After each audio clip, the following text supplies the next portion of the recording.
Good morning. I call this hearing of the House Democratic Steering and Policy Committee to order. Good morning, and thank you so much for joining us for this really critical Steering and Policy Committee hearing. We are honored to be joined for a second time by our colleagues in the Democratic Women's Caucus, of which I am a proud member. I'm Debbie Wasserman Schultz, one of the three co-chairs of the Steering and Policy Committee. We are now on day 28 of the Republican shutdown, and yet another week of Speaker Johnson's inexplicable taxpayer-funded paid vacation for House Republicans. Meanwhile, millions more Americans opened their mailboxes this last week to see health coverage increase premium notices arriving with extremely difficult news. And instead of working with Democrats to fix the crisis they've created and reopen our government, Republicans are instead trying to ratchet up the pain that Americans will feel. This cruel and callous administration has made it clear they will not fully fund food assistance funding through SNAP in November through contingency funding, choosing instead to cut benefits for 42 million Americans. Of course, this is after Republicans already slashed SNAP by $186 billion this year in the Big Ugly Law, the largest cut to food assistance in American history. Also, millionaires, billionaires, and big corporations can have lavish permanent tax breaks. And while all of this comes to a head, Jeffrey Epstein's best friend in the White House jetted to the other side of the world to try and unravel the tariff chaos that he unleashed on working families and the global economy. Trump can't run far enough away or be further from the pain that he himself has caused. And Republicans can't make it any more clear that they just don't care what working Americans are up against right now. And I'm glad our witnesses and the DWC are here today to tell the true reality of this and what it means for women. Because women are the foundation of our care economy, and this vicious Republican agenda is about to crush us. The Republicans' agenda will rip coverage away from as many as 15 million Americans in their Big Ugly Law, and by letting these ACA-enhanced premium tax credits expire. And when hospitals close or Republicans push people off their Medicaid benefits and slash billions in future Medicare funds, it's women and working families who feel it first and worse. As a breast cancer survivor, I know that when women lose health care coverage because they can't afford it, that means they're going without vital screenings like mammograms, so they can catch breast cancer early if they're going to have to face it. This means later stage diagnoses and more deaths from breast cancer. In the waning days of Breast Cancer Awareness Month, Republicans' refusal to negotiate with Democrats to prevent this is inexcusable. Instead of that agenda of cruelty and destruction, Democrats are fighting to strengthen our care economy. We want to raise the minimum wage and deliver on paid sick leave. We want tax breaks to go to families who need better daycare options, not billionaires shopping for a jet. We want to expand Medicare and Medicaid to provide vision and hearing coverage and offer help to families who struggle with the costs of long-term care without having to get rid of everything they own. But because of Republicans' billionaire protection racket, right now American families are gathering around kitchen tables to figure out how to pay for huge spikes in health care coverage. And for millions of them, the painful answer is that they will simply have to just go without it. My home state will get clobbered. Of the 25 congressional districts with the highest ACA enrollment, all but 8 are in Florida. The rest are all in red states, too. Over 80,000 people in my district are staring at the loss of health care coverage. 203,000 in my district will see their health care costs explode. But sadly, Republicans simply do not care. That's why we need to share the harsh truth of what's at stake, and we have an impressive roster of witnesses who will do just that this morning. These are people on the front lines helping to keep America healthy, working, and strong. And now I have the honor to yield to the Democratic leader who is leading our fight for more affordable coverage for all, Hakeem Jeffries. Leader? Well, good morning. Thank you to our Steering and Policy Co-Chair, Debbie Wasserman Schultz, for convening us, for her leadership. It's an honor and a privilege to be here with all of you. Certainly thankful for Teresa Leger Fernandez, who chairs the Democratic Women's Caucus, and all of the members of the DWC and the House Democratic Caucus who are here with us today. I'm appreciative of their continued effort, dedication, and resolve in fighting for the people that we are privileged to represent. Certainly grateful for the presence of our witnesses here today, Kristen, Jocelyn, Ijen, Maria, Taylor, Kenya, Brick, and Shauna. An all-star lineup of advocates and powerful voices on behalf of women, children, families, and the American people. We're thankful for your presence here today and sharing your stories about how they and everyone that you represent has been impacted by the national nightmare that Donald Trump and Republicans continue to visit on the American people. Donald Trump and Republicans began this year by promising to lower costs on day one. But costs haven't gone down. They're going up. Inflation is going up. Electricity bills are up. Housing costs are up. Groceries are up. Child care costs are up. The Trump tariffs are costing everyday Americans thousands of dollars in additional expenses per year. And now, in the midst of this full-blown affordability crisis, Republicans are refusing to extend the Affordable Care Act tax credits. Now, earlier this year, House and Senate Republicans, led by Donald Trump, jammed their one big, ugly bill down the throats of the American people and detonated the care economy. They imposed the largest cut to Medicaid in American history, which will make it increasingly difficult for caregivers to be paid for caring for their loved ones or to receive the medical care and benefits that they rely upon to survive. Republicans are causing hospitals, nursing homes, and community-based health centers to close all across the country, including in rural America.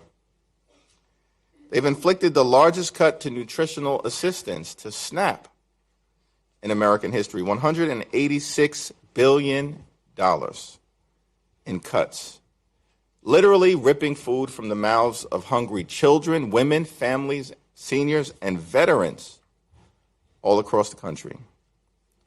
Now Donald Trump and his administration are sitting on a reserve fund that Congress had provided to cover SNAP benefits in the event of any lapse in appropriations. But instead of protecting the 42 million Americans who rely on SNAP for nutritional assistance, they are making these Americans confront hunger.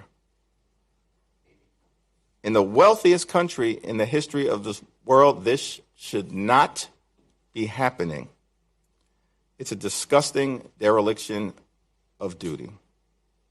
That's why we're here today, fighting for all of you, the American people, who are confronting this intense assault on the economy, on health care, on nutritional assistance, on women, children, and families, and on the American way of life. And House and Senate Democrats are united, and we are prepared to stay in this fight until we win this fight on behalf of the American people. So once again, thank you to our witnesses for your powerful advocacy and for your presence here today and the important testimony that you will provide. It's now my honor to yield to a tremendous champion for women and children and families and everyday Americans in the great state of New Mexico and throughout the country, the chair of the Democratic Women's Caucus, Teresa Leger Fernandez. Thank you, Leader Jeffries. And I join in gratitude to each one of you who are here today and each one of my colleagues and the leadership at the Democratic Caucus, because we are here today because we truly care for the people we represent in our own districts and for every single family and every single corner of the United States of America, regardless of who you happen to have as your congressperson. I get to represent this beautiful rural district in New Mexico, and I also get to be chair of the amazing Democratic Women's Caucus. There are 96 Democratic women in Congress right now that are sworn in. We will have 97, a historic high, when we swear in Adelita Grijalva. And we are so thrilled to be co-hosting this hearing today because the women of this caucus and the men who support us understand that without the caregivers of this world, we couldn't be here today. women across this country need child care, Head Start, in-home care, and nursing home. Because without them, the duty and obligations to care for those we love would fall mostly on us, the women of America. And we could not go to work. We could not show up here to do our job today and every day in session. And I look out at today's panels and see people who represent and epitomize the most human element of our nature, caregivers, those who bring tenderness, understanding, and patience to the task of watching our children while we are at work, those who help our loved ones get out of bed, bathe, and take their medications in the home they don't want to and should not have to leave, and then those caregivers who show up every day at nursing homes and memory care facilities and create bonds with their patients that go beyond the manual task at hand. Caregivers who bring stability and friendship to the children with special needs and those with disabilities, and familiarity to Alzheimer's patients. But each of those caregivers also has needs of their own. They have bills, their own children and parents, their own rent to pay and medications to buy. We spend a lot of time rightly and importantly talking about the number of people who will lose access to health care because of the Republicans' decision to prioritize billionaires. But today's hearing will focus on what those cuts mean to the caregivers themselves and those they care for. The reality is that Republicans' cuts to Medicaid and the Affordable Care Act hurt the caregiving economy and the caregiver's ability to pay his or her home bills and health insurance costs. Trump and Republicans' cuts threaten both the people that are cared for and those who care for them.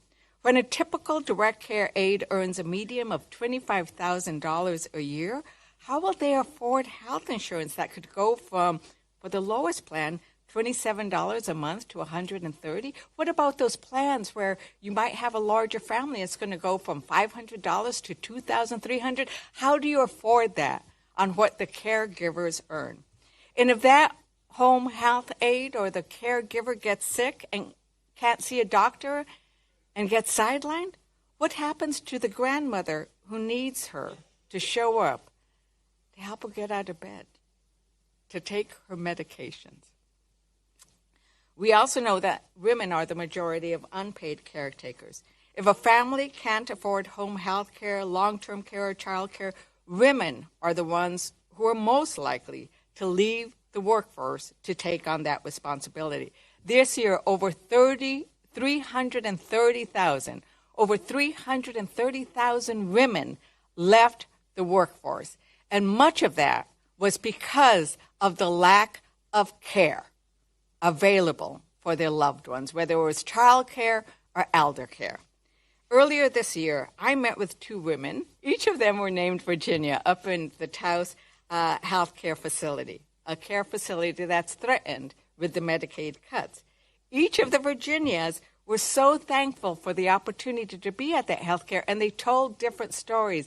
And they said at each time, I am sorry and I am worried that if I lose the ability to stay here,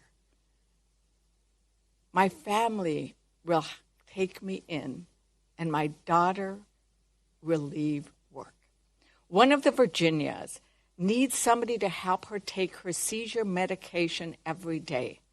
Another one almost lost her leg because she wasn't taking her diabetes medicine. And these were wonderful Virginias. They were great. We all ended up singing Las Mañanitas to one of them because it was a birthday. And it was wonderful, and to think about what would happen if they weren't get the care they need. So that's why we are here, because we need a focus on both the caregivers and how we need you to be able to do your work, and how these Republican policies will destroy your ability to do the work you need to get done for us. We're all in this together. And Republicans' refusal to even show up is infuriating. In New Mexico, the legislature showed up and on a bipartisan basis passed a law to cover the tax credit cuts. I have written a letter to my Republican colleagues saying you should have the same courage as those Republicans did in New Mexico, but it's only temporary. We need Republicans to show up, to stand up for their voters, to have the same kind of courage they did in New Mexico. So thank you for being here today, and I want to turn this over to my wonderful Representative Del Bany, so that she can introduce Kristen Rowe Brinkhout-Beiner. Thank you, Madam Chair. Thanks. Good morning, everyone. And first, I just want to thank all of our incredible witnesses for being here today, for the work that you do to advocate for our care economy, to fight for health care for everyone, and protecting the Affordable Care Act. In my home state of Washington, 80,000 people are at risk of losing health care if Congress doesn't act to extend the enhanced premium tax credits for the Affordable Care Act. And I'm glad to be here for this incredibly important conversation.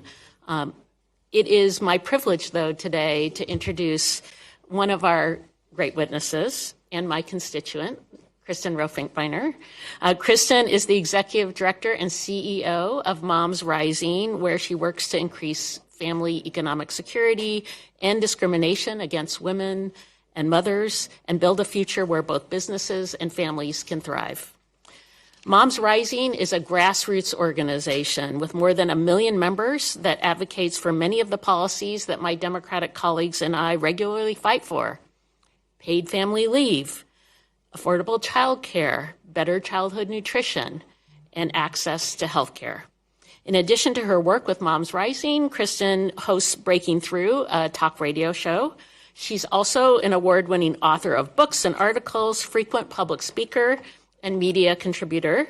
She has received numerous accolades for her work, including the Spirit of Motherhood Award from the Maternity Care Coalition and the Washington State League of Women Voters Good in Government Award, just to name a few. I could go on for a long time here.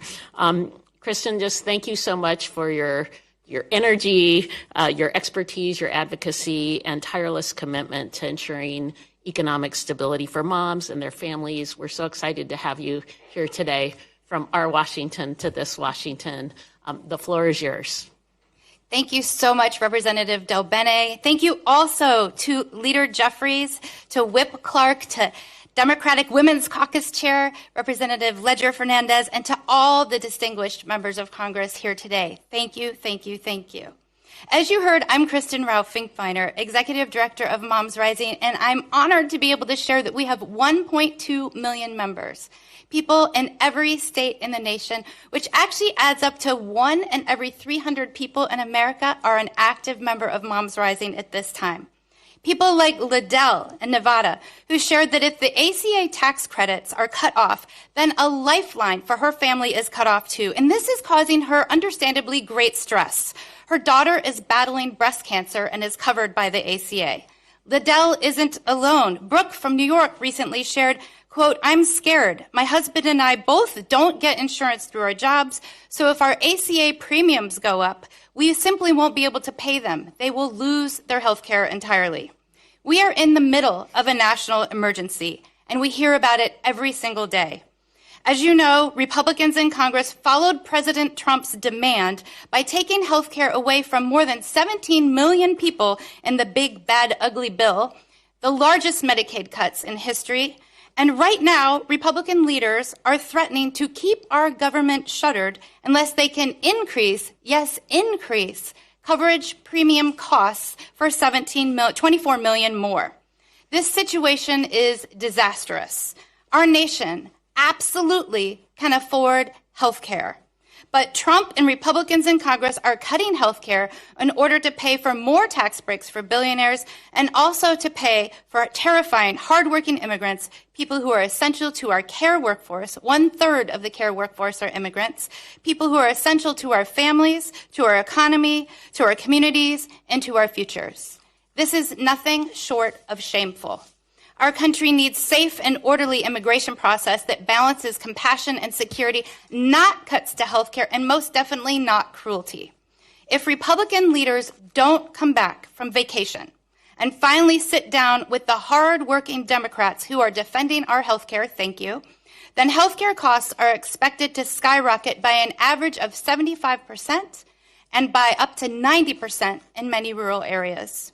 On top of that, childcare, which parents need to be able to go to work and children need to be able to learn and thrive, is also being defunded by Republican leaders. In less than 2 weeks, because of the Republican shutdown, Head Start programs serving more than 58,000 children face potential closure. Childcare is one of the fastest growing costs in our country, and Republican leaders are making it worse. But make no mistake, skyrocketing childcare costs hurt everyone. On average, the U.S. economy loses $122 billion a year due to lost wages and revenues when parents can't get the childcare they need. All of these rising costs are happening at the same time as vegetables are up 40%. Coffee, my personal favorite, is up 33%. Eggs are still expensive. Healthcare is surging, and the list goes on. Trumpflation is happening. Trumpflation is happening every day, and it really doesn't have to be this way. Solutions are possible. 42 million people are about to lose SNAP right as we come into Thanksgiving and have empty dinner plates. Trump's Department of Agriculture could and should use contingency funds for SNAP. In fact, there are solutions to all of these very real problems that open avenues for people to build good lives, to contribute to their communities, to raise their children, and that also strengthen the economy as a whole. Research shows that passing care infrastructure policies that Democrats have long fought for in very good ways, and that Republicans have long opposed in very bad ways, including health care, child care and elder care, paid family and medical leave, and fair pay for care workers, all together lower family costs and also boost businesses and the economy alike. These win-win solutions are supported by voters across the political spectrum. So on behalf of myself and the over 1 million members of Moms Rising, I want to thank the House Democratic Steering and Policy Committee and the Democratic Women's Caucus for standing up for moms and parents and for our economy.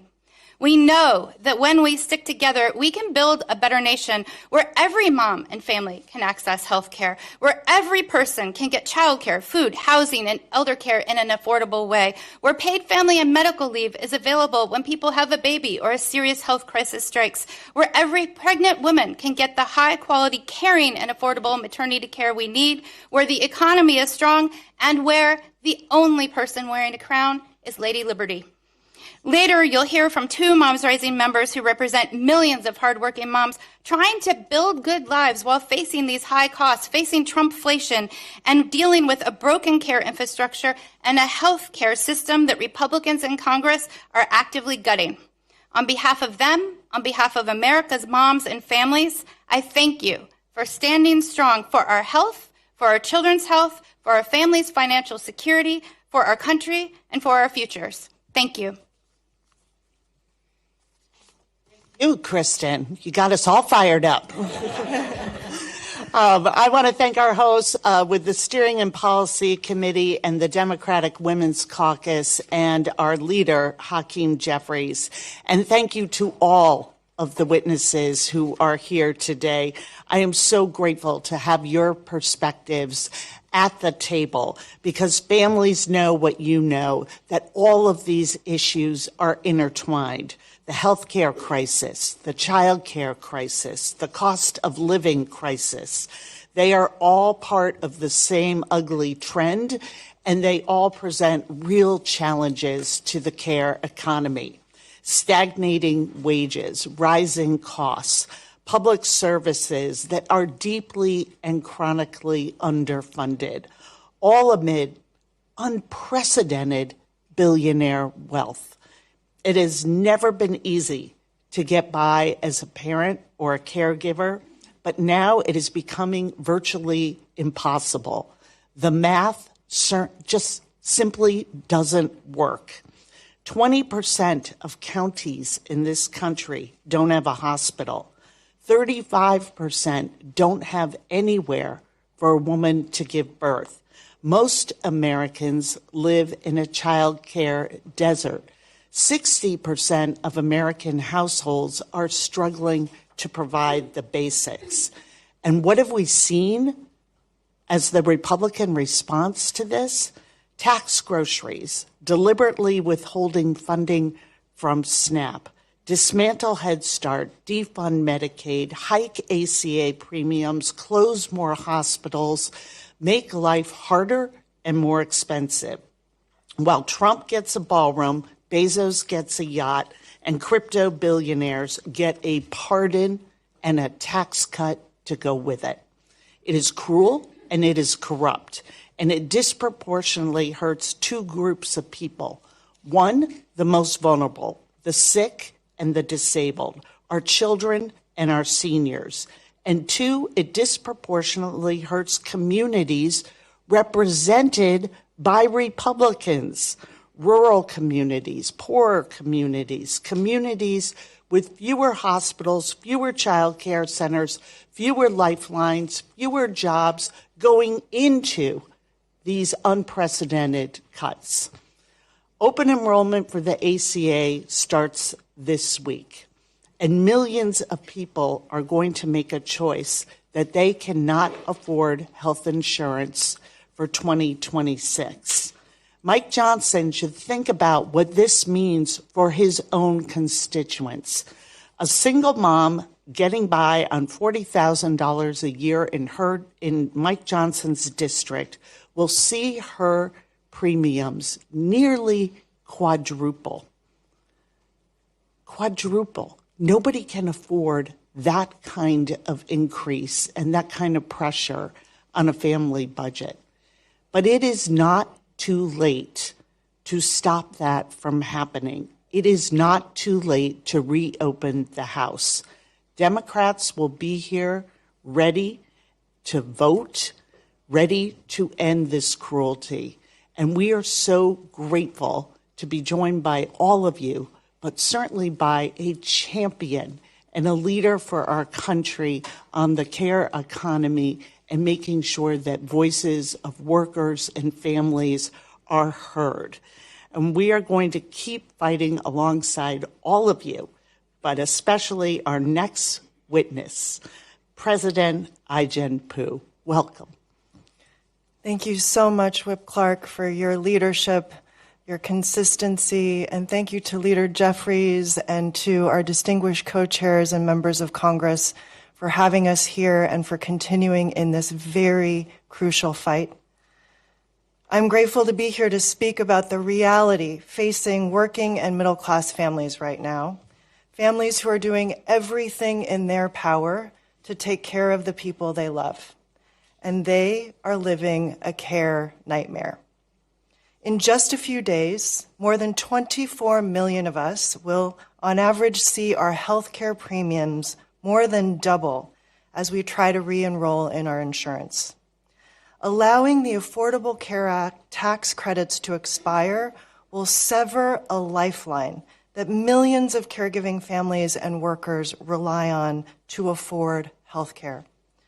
Over 7 million older adults, many of whom are family caregivers, will pay steep increases in their premiums, double or triple that of someone in their 20s. Disabled people, people who already incur health care expenses 5 times greater than those of non-disabled people, will face ballooning costs. This on top of the $1 trillion cut from Medicaid in the big, ugly budget bill that threatens care for 80 million Americans. Medicaid is also the primary payer of long-term care in the U.S., putting essential home care and other supports for older and disabled people and their caregivers at risk. A recent inflation report showed that prices for in-home care are already up 12% from last year. The tax credits made ACA plans more affordable for millions of people earning just enough not to be eligible for Medicaid, but not enough to pay the high cost of insurance. Taken together, these cuts put lives, health, and well-being of huge segments of the American workforce at risk. Direct care workers, in particular, I want to speak about especially. Direct care workers, make a median income of $25,000 per year, rarely get employment-based insurance, will lose one of the only safety nets in a precarious job. The expansion of the Affordable Care Act decreased the uninsured rate among direct care workers by 26%, a major milestone for a sector where nearly a third of workers had no coverage. The typical direct care worker enrolled in the ACA marketplace will now face average premium spikes of up to $1,070. Every single dollar counts for workers who earn wages so low that on any given week they're forced to choose between gas and milk, rent, and utilities. Meanwhile, the administration is also rolling back minimum wage and overtime protections for home care workers, as well as temporary protected status for immigrant care workers. Immigrants account for a third of our care workforce. As baby boomers age and we all live longer, there is in fact no way to provide the care that American families need without immigrants. And yet the very funds cut from Medicaid and our health care in the big bill are now being used to target and separate immigrant families, commit human rights abuses, and terrify the very workers we count on for our care. This all-out assault on our care workforce is an assault on caregiving families. When a care worker cannot afford to see a doctor or risks being separated from their own families in deportation every time they leave their home, they are forced to choose between their own safety and families and showing up for ours. Disabled children are losing their confidence, their connection to a full life in the community. People living with dementia who rely on familiarity for stability, losing their primary relationships of care. Care and dignity in our country are two sides of the same coin. We all have people we love who need care. The dangerous policy decisions being made by this administration and leadership in Congress are robbing us of our right to care for our loved ones, our right to care and our dignity. We should be expanding Medicare to cover long-term care. We should be fully funding Medicaid home and community-based services, raising wages for care workers, offering pathways to citizenship for immigrant care workers. We should be making childcare affordable for every family, and instead we are taking away the only access to care that we have. We can create systems that enable families and workers to thrive, but not like this. Thank you very much for having me.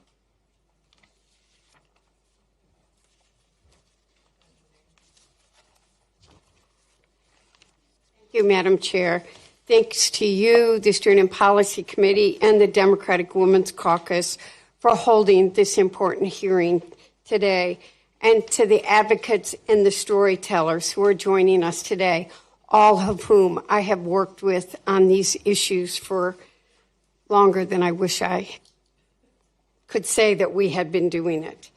You know, and we're here because we need to be addressing these issues, and issues we've been working on for a long time are getting worse. Republicans haven't been in Washington for 5 weeks, and they don't seem to place a priority, want to sit down at a table and work this out for us. We're here. Democrats are fighting to urge an extension of the ACA enhanced premium tax credits and to create a comprehensive, forward-looking vision for the future of health care. And as we are discussing them this morning, the urgent need to bolster our care infrastructure. As you all have outlined so well, we have a caregiving crisis in this country, and the problems are complex and multiple. We know that we've got a serious caregiver shortage due to the demanding and low-paying jobs, staggering costs that lock out working families, as you both have eloquently talked about, and no one wants to talk about, our current immigration policy. And millions of Americans, mostly women, are giving up their careers, their savings, and their own health care for the people they love. The stress is serious, and it can be life-changing.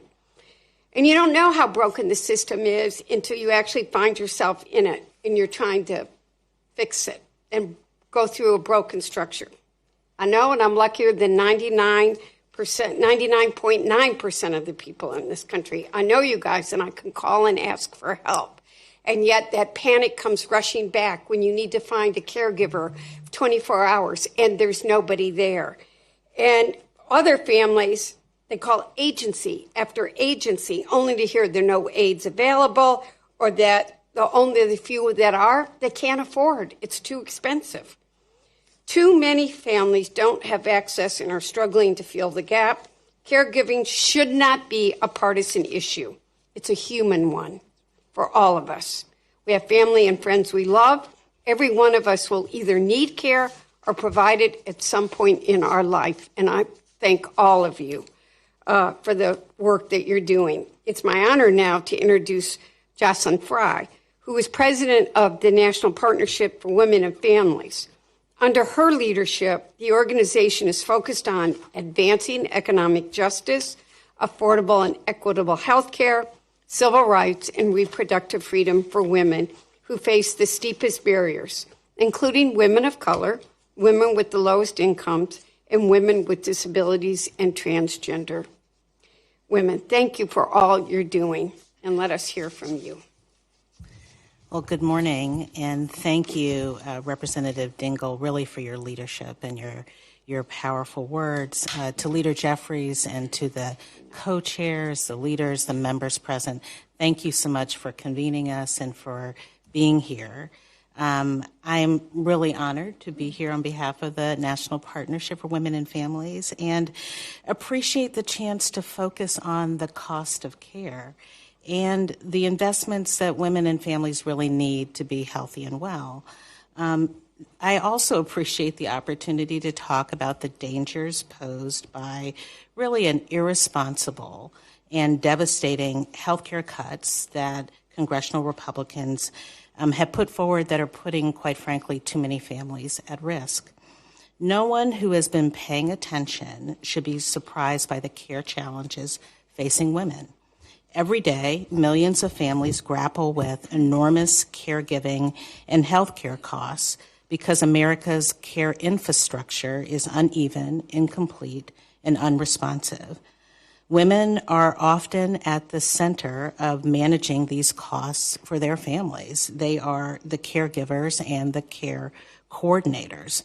As a result, women often pay the heaviest price for our infrastructure policy failures. They lose income when they have to take unpaid time from work. They face more health risks when their health providers shut down. And they face unfair treatment because the care work that they do is deemed less valuable or a liability. This was true before COVID. It was true and exacerbated by COVID. And it remains true today. We know a lot about the solutions that can improve women's lives. Women need comprehensive, affordable, quality health care, and they need policies that help address their caregiving needs at work and at home. Yet the current administration and the Republican-led Congress are taking us in the wrong direction. They have pursued drastic cuts, weakening the baseline of protections provided through Medicaid and the Affordable Care Act. Women rely enormously on Medicaid and the Affordable Care Act to afford the care they need, including preventive, primary, and specialty care services. Cuts in funding will mean fewer mammograms, Pap tests, blood pressure checks, and directly jeopardize women's lives. Last year, an estimated 10 million women relied on the ACA's tax credits to afford care and to have their premium costs either reduced or eliminated altogether. Without these credits, their annual premiums could more than double. The risk of higher costs is particularly problematic for those who are pregnant In recent years, the average out-of-pocket cost for a woman giving birth was roughly $3,000 with insurance, but nearly $19,000 without insurance. Such increases are unconscionable, especially when our country already suffers the worst maternal health outcomes among all high-income nations. Healthcare cuts hurt women workers and weaken our entire economy. Ending the ACA's tax credits is projected to cost states almost $41 billion and to eliminate more than 300,000 jobs. Many of those lost jobs would be concentrated in healthcare, where women disproportionately work.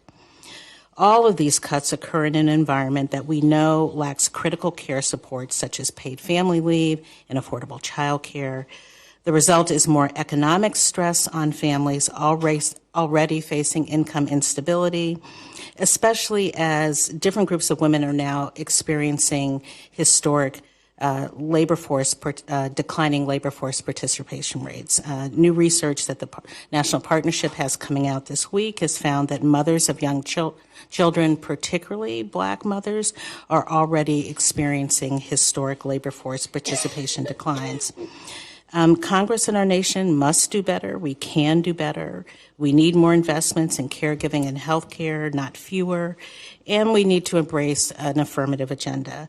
For women, where healthcare is accessible and affordable, where caregiving is valued and care needs are supported, and where our investments in care are understood as issues of equity and fairness. And on behalf of the National Partnership, we look forward to working with all of you to make the promise of these policies a reality for everyday Americans. Thank you. Thank you, Jocelyn, for your testimony. House Democrats are here in Washington, D.C., working on behalf of the American people, and where are House Republicans? On vacation in the middle of the 5th week of the Republican shutdown. That is completely unacceptable. I want to thank Leader Jeffries, Whip Clark, Steering and Policy Co-Chair Debbie Wasserman Schultz, and Democratic Women's Caucus Chair Teresa Leger Fernandez for convening this important hearing on strengthening the care economy and protecting the Affordable Care Act. Millions and millions of Americans under the ACA are going to see their health care premiums rise. And in my district, analysis shows that a family of 4 could see their premiums rise by more than $12,000 annually. That is something that many people will no longer be able to afford. And the Republican assault on health care is not just on the ACA. It's also with deep cuts to Medicaid. There's now a $500 billion cut slated for Medicare. And what happens when lots of people no longer have health insurance? Well, I'll tell you what happens. They still get treated. When they get very sick, they go to the emergency room, and the hospital has to treat them under a law that Ronald Reagan signed, and then the costs of this uncompensated care get passed along to everybody else who has health insurance. So everyone's health insurance premiums start rising. It's time for Republicans to come back from their vacation and to work with Democrats on fixing this healthcare crisis that Republicans caused. It's now my great honor to introduce Maria Town, President and CEO of the American Association of People with Disabilities. Under her leadership, AAPD has been a national force in advancing the political and economic power of people with disabilities, ensuring that every voice is heard and every community included in our nation's progress. Before leading AAPD, Maria served as director of the Mayor's Office for People with Disabilities in Houston, Texas, where she worked to expand local access, equity, and opportunity. She also brought her expertise to the Obama White House as Senior Associate Director in the Office of Public Engagement, managing outreach to the disability community and older Americans, and coordinating engagement across federal agencies. Earlier in her career, she served as the policy advisor at the Department of Labor's Office of Disability Employment Policy, leading initiatives to improve employment outcomes for youth and young adults with disabilities. Maria Town's work has consistently demonstrated that strengthening the care economy means investing in people, especially people with disabilities, caregivers, and the systems that allow all of us to thrive. We look forward to hearing from you, Maria. Thank you so much, Congressman Liu.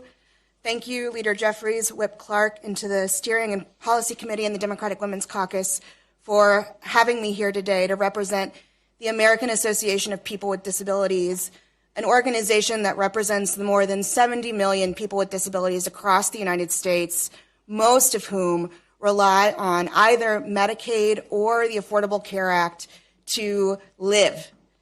These programs are a lifeline for disabled people. They have been a lifeline for me throughout the majority of my life. And I want to note, as I begin, that women are more likely to be disabled than men are, in part because women tend to live longer, and aging and disability go hand in hand. Poverty and disability are also inextricably linked. We like to say that poverty is both a cause and consequence of disability. And so when we think about disability in the context of the care economy, we are not only focusing on disabled people, we are talking about disabled women, many of whom live in poverty, whose poverty will only be increased if these ACA tax credits are not extended. We have made so much progress when it comes to the inclusion of disabled people in the United States. I would not be here without the Rehabilitation Act, the Americans with Disabilities Act, or the Olmstead decision. But in my opinion, the greatest advancement of disability civil rights since the ADA 35 years ago was the Affordable Care Act, and continues to be. Disabled people have fought over and over and over again to protect and preserve the ACA, to prevent, replace, and repeal, and what we are seeing right now is replace and repeal under a different name. If the enhanced ACA tax credits are allowed to expire, the consequences will be severe. Over 4.8 million people could lose health insurance coverage entirely, and among those most at risk are people with disabilities, especially those who work independently and cannot access employer-sponsored insurance or earn just enough to be ineligible for Medicaid. Now, October is National Disability Employment Awareness Month, and people with disabilities face significant barriers in the traditional competitive job market. Entrepreneurship is often an employment strategy recommended for people with disabilities so that we can work on our own terms. These ACA tax credits make disabled entrepreneurship possible. Without them, we will not only see people lose health care, we will see disabled people lose the very jobs that they have fought tooth and nail to create for themselves. Disabled people rely on the ACA marketplace plans to afford personal care services, medications, rehabilitation, and durable medical equipment that help us live and work in our communities. Without these additional premiums, could rise dramatically overnight. Many will face the impossible choice of paying for health care, rent, or food, and others will simply lose coverage. Life is already more expensive for disabled people. We call it the disability tax. And research shows that everyday disabled people incur 28% higher everyday expenses than people without disabilities because we have to pay for things like transportation if we don't drive, or we have to pay to modify our vehicles in order to have accessible transportation. These rising costs are not a distant problem. Open enrollment begins this weekend, and right now people across the country are trying to decide whether they can afford to renew their plans. Due to inaction in Congress, millions are unsure whether they'll be able to keep their coverage come January, and if we fail to act, people will delay or skip signing up, and disabled people could face serious consequences almost immediately. Loss of critical medications, inability to work, eviction or homelessness, institutionalization, failing health, or death. And for me, these deaths are not theoretical. I cannot tell all of you how many friends I've already lost because they were not able to get the health care they needed to survive. We are already living in a completely inadequate system when it comes to meeting the health care and other care-related needs of our nation's most vulnerable. The ongoing underinvestment in our care infrastructure, including home and community-based services, the direct care workforce, and family caregiving supports, is completely unsustainable. The people who provide this care, including other disabled people, are truly the backbone of our economy. I'm surprised none of my other panelists haven't mentioned that care is the work that makes all other work possible, right? And yet they're often underpaid, undervalued, and unsupported. And in fact, many direct care workers lack health insurance through their employer, forcing many to rely on premium subsidies through the ACA. About 25% of all care workers depend on Medicaid for their health care coverage. Meanwhile, those who rely on those services, including millions of disabled people and older Americans, face long wait lists, inconsistent care, and no safety net when the system fails. A recent report from George Washington University noted that ending the enhanced premium tax credits will also lead to the loss of approximately 340,000 jobs, with at least half of them in the healthcare sector.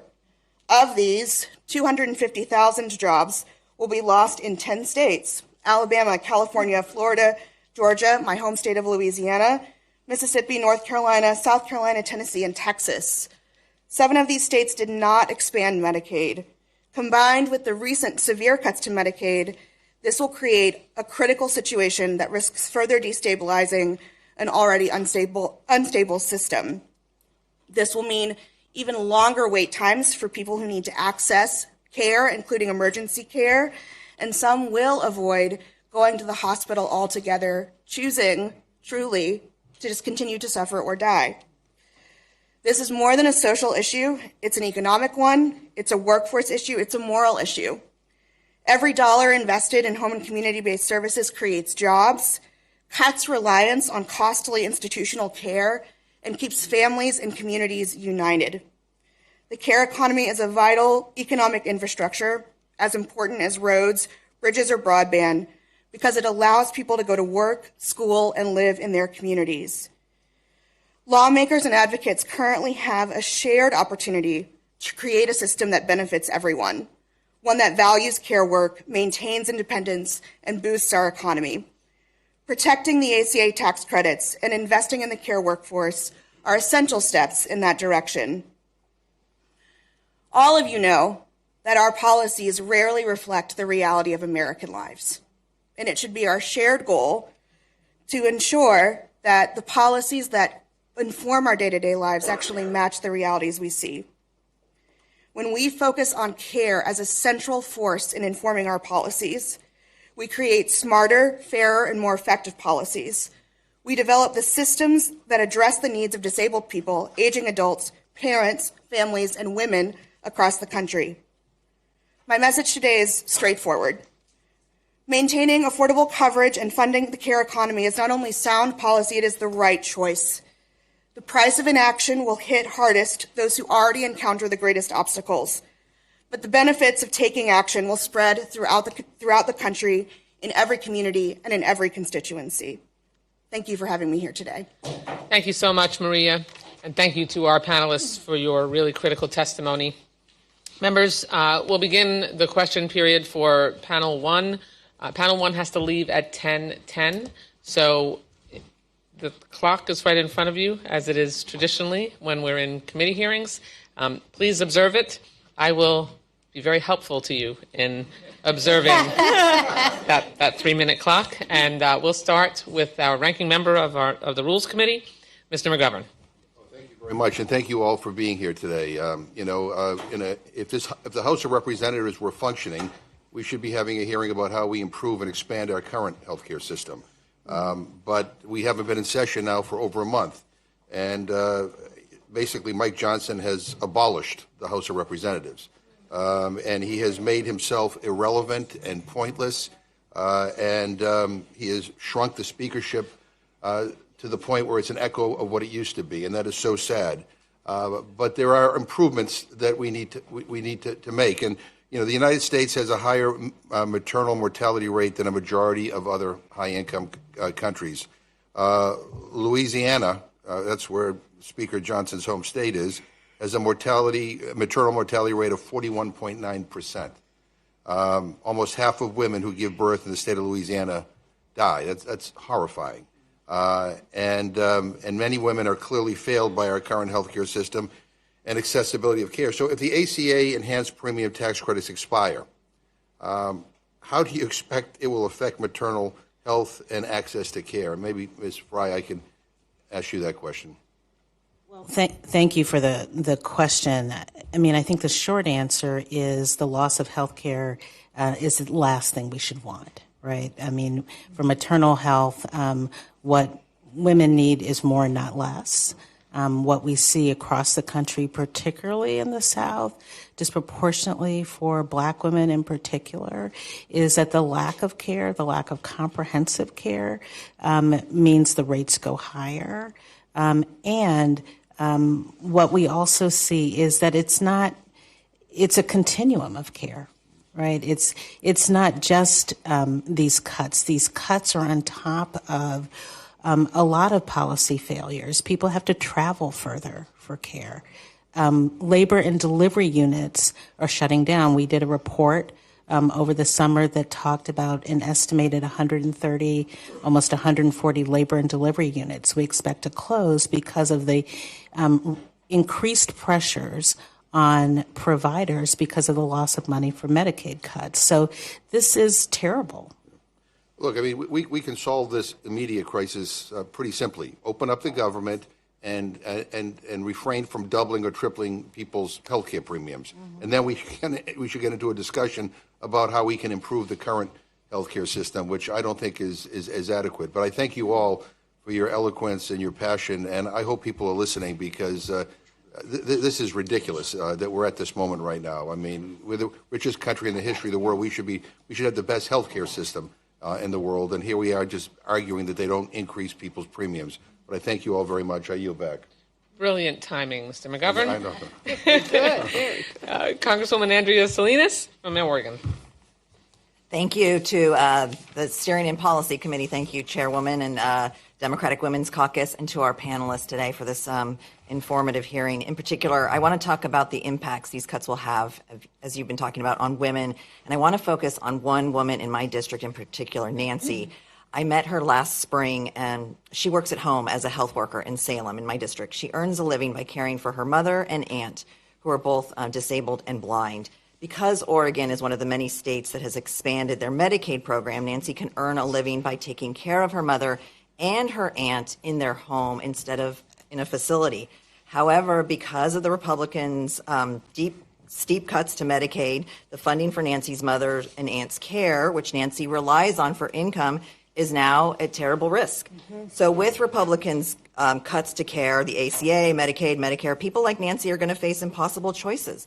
Will her mother and aunt remain at home receiving patchwork care from family members stretched thin, or will they end up in a more expensive care facility with strained, underpaid workforce that she probably won't be able to afford? Nancy's story is not unique. We're seeing this across the country. Millions of families and caregivers are going to have to face these impossible choices as a result of these Republicans' cruel cuts and short-sighted cuts to the ACA and Medicaid. And they're going to have an even bigger impact on middle-aged women who are in this sandwich generation, having to care for their children, having to care for their elderly parents. As you can see, I'm part of that generation and feeling this personally. And this is going to result in what? Women being forced out of the workforce, never to rejoin again, as we saw during COVID.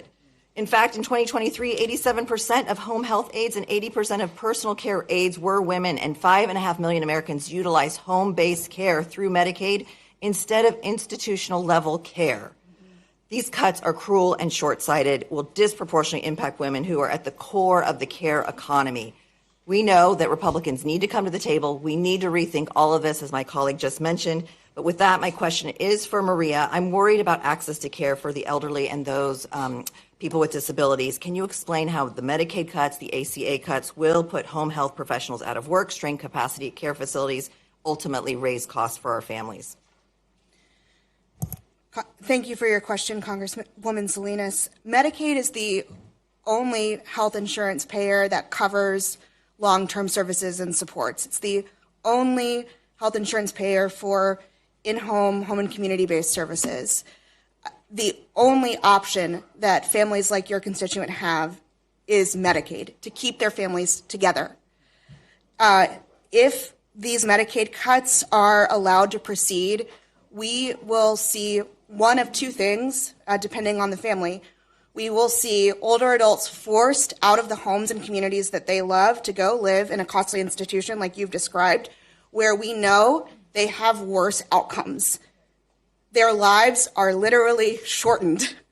And we know that the Trump administration has also started to cut the federal agencies and state service providers that provide oversight for nursing home facilities, meaning that we are at higher risk of abuse and neglect running rampant in these facilities. The other option that many families may choose is to keep their loved ones at home and be forced to survive in an extremely strained capacity, either choosing to forego critical medications for the caregiver themselves, because caregivers are often disabled themselves, or to scrimp and save on things like food and utilities. If I think about what this means for families in Louisiana and Texas, both places where I've lived, it means that they stop running the air conditioner in the summer, right, and face things like a heat emergency in their own home. These cuts are dire, and we cannot allow them to proceed. Thank you. I yield back. Thank you so much. Oregon is in the House. Congresswoman Suzanne Bonamici. Well, thank you to the Steering and Policy Committee and the Democratic Women's Caucus and to the panelists. This is week 5 of the Republican-caused government shutdown, and they're still out on vacation. And as a reminder, we start with an already fragile healthcare system. Then in the big ugly bill, they put in massive cuts to Medicaid. And now they want us to lock in a policy that will end the premium tax credits that's going to raise costs for millions of Americans. I say to Oregonians and Americans, you deserve better. And I'm glad we're having this conversation today and highlighting what's happening. And I tell you, like Representative Salinas, I talked to people back home in Oregon. I just had a telephone town hall meeting. People are very concerned about this, including a lot of people who are concerned about what's going to happen to the care economy. I just spoke with Denise from Portland. She's very anxious about the fact that she might lose her caregiver. She's elderly and severely disabled. She is, again, filled with anxiety. Danielle has a 20-year-old disabled son who receives Medicaid in-home care services that allow him to live at home. And they're incredibly worried because he needs 24/7 care. And then John, whose son David is an adult with disabilities who's able to live independently now, but they're worried that might end with these cuts. So I have a question for Ms. Town also. With these Republican policies, especially these cuts to Medicaid and the increase in healthcare costs with the ACA tax credit that they want us to lock in, what does this mean to disabled people, and particularly their loss of access to direct support professional services? As I've mentioned, it's a threat to our health and safety. It's a threat to our very lives. But I also want to name that it is a threat to the civil rights that we have fought for decades to secure. Disabled people had to get public accommodation written into law, right? Prior to the ADA, we had no right to public accommodation. We had no right to exist in public spaces. And prior to the Olmstead decision, just a few years after, forced institutionalization was really the basic practice of the land. With these cuts, we will see a return to institutions for disabled people. And I mean that disabled people of every age, older adults, and children. Right now in states like Florida, the state of Florida has had to be sued previously by the U.S. Department of Justice because they were telling parents of medically complex children, your child is too expensive to care for in the community. You have to send your child to a nursing home. More and more families are going to be faced with that reality. And I am so grateful that I grew up when I did, because my state was able to equip my single mom with the resources that she needed to have caregivers for me so that she could go to school and become a nurse and establish a career for our family. Families today will not be afforded the same opportunities that I was, nor that my mother was 30 years ago. That is not the way the future is supposed to work. Thank you for highlighting that. I'm afraid I'm out of time, but no family in this country should have to go through that gut-wrenching decision. We're here to fight for the American people, and I appreciate you. Thank you, and I yield back. Thank you. Thank you, colleagues, and thank you very much to our panel. We appreciate your expertise and the poignancy in which you've delivered your testimony. Thank you so much. As our panels transition from panel 1 to panel 2, Congresswoman Nakima Williams, when the panel gets settled, will be first up to introduce our first panelist.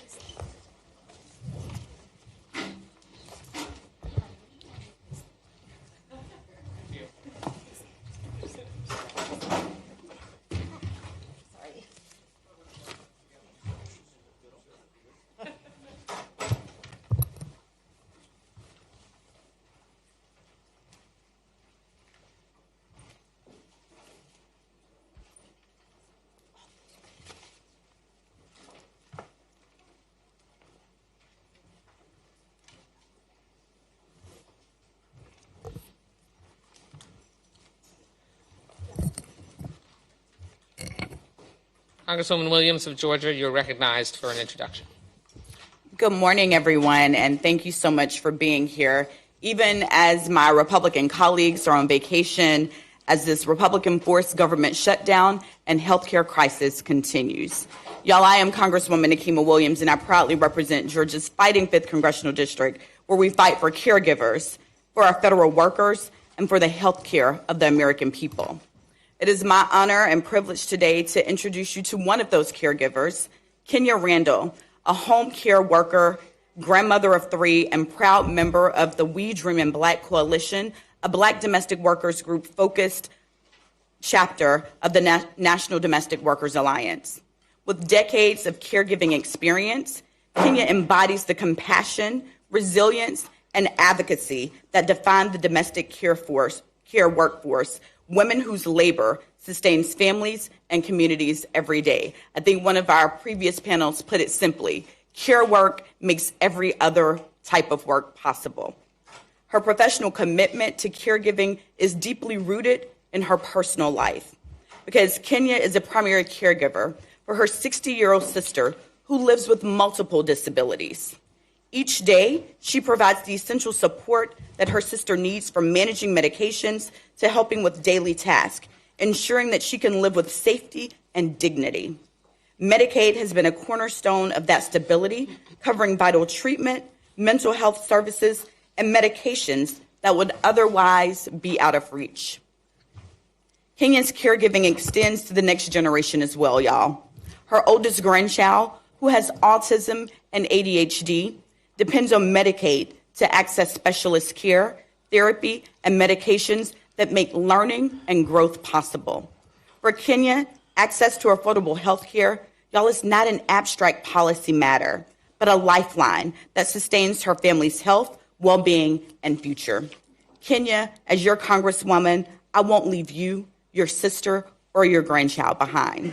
I'm so glad that Kenya is here today to share her lived experience as a caregiver, as House Democrats continue to fight on your behalf and on behalf of all Americans. Thank you, Kenya, and the floor is yours. Thank you for having me. My name is Kenya Randall, and I sit before you as a proud Georgian Black woman, a grandmother, a mother, a sister, and a full-time caregiver. In my home, care is 24-hour reality. I'm a full-time caregiver to my 60-year-old sister, and I care for my 3 grandchildren. One of my grandchildren has autism and ADHD. My sister suffers from schizophrenia and bipolar disorder. This reality relies entirely on Medicaid to support caregiving needs to my family. This May, I came to D.C. to talk about the terrifying possibilities of Medicaid cuts. Today, that possibility is devastating reality, with nearly $1 trillion in cuts to Medicaid, which jeopardize the entire care economy if my sister or grandkids' Medicaid were cut. I honestly don't know what we would do. Medicaid is how they get their life savings care they need, and it is my only source of income to cover basic necessities for my family. And now I am back here to talk about myself and the millions of care workers who are the backbones of our economy. As caregivers, my sister, I make roughly $18,000 a year. I purchase my health care through the ACA market. I manage chronic conditions like diabetes and high blood pressure. I rely on my coverage to stay healthy. If the enhanced premium tax credit expires, my annual health care costs to project to increase by nearly $400 or more on top of already $3,000 I currently pay. To put it bluntly, I cannot afford the increase and would have to forego my coverage entirely, strictly my life with my unmanaged conditions and become one of the estimated 4 million Americans who lose their health coverage. The reality is care workers do not get the health care or paid time off through our work. When I get sick, I can't afford to stop, and I certainly cannot care for my family. if I am not healthy, this reality for care workers who are majority women of color who shoulder the responsibilities of holding their families together when you threaten our health care and threaten our ability to keep caring for our children, our parents, and our disabled loved ones. Care workers deserve dignity, a living wage, benefits, and paid time off. But most urgently, right now, we need affordable health care that does not force us to choose between our health and our jobs.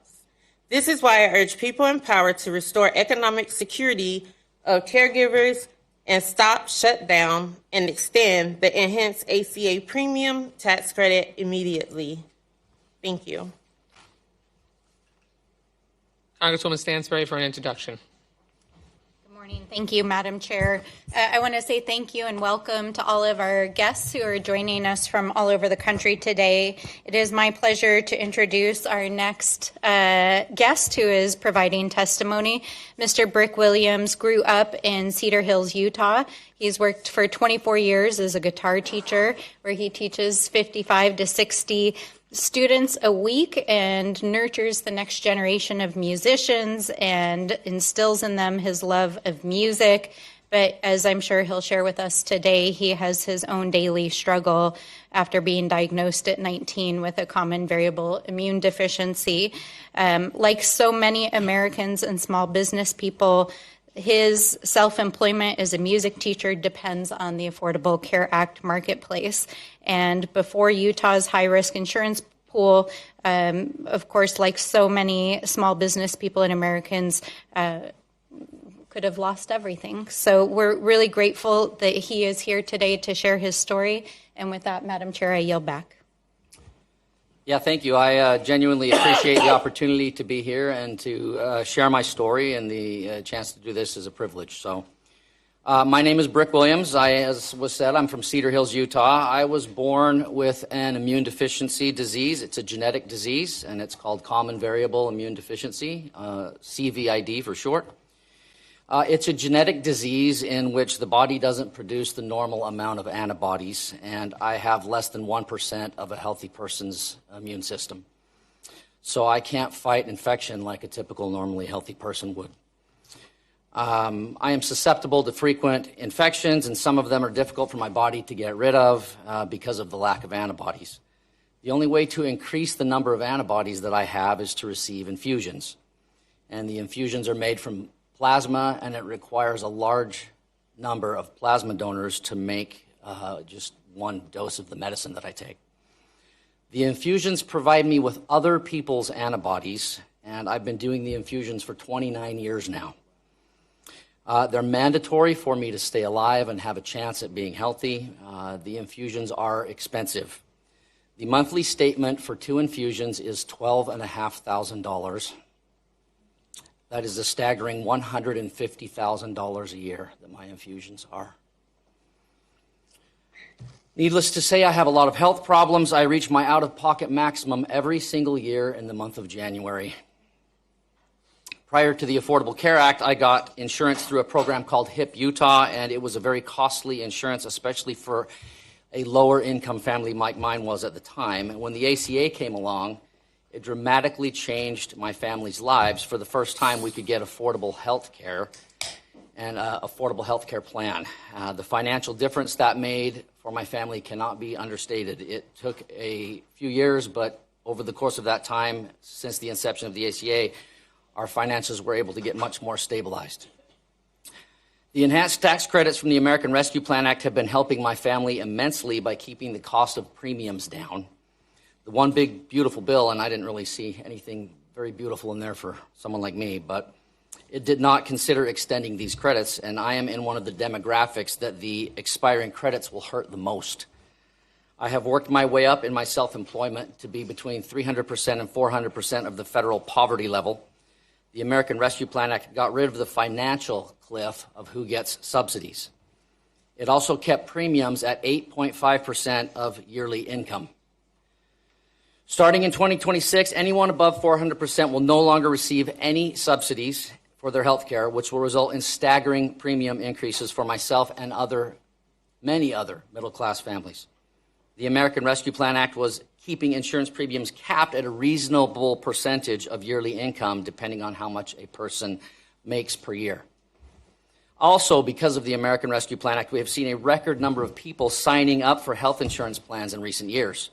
There are now enough healthy people covered on ACA plans to stabilize the insurance market, which is why we've seen lower year-over-year premium increases in recent years. The enhanced tax credits, the removal of the subsidy cliff, and the cap on premiums have helped create a more balanced market where health care is more affordable.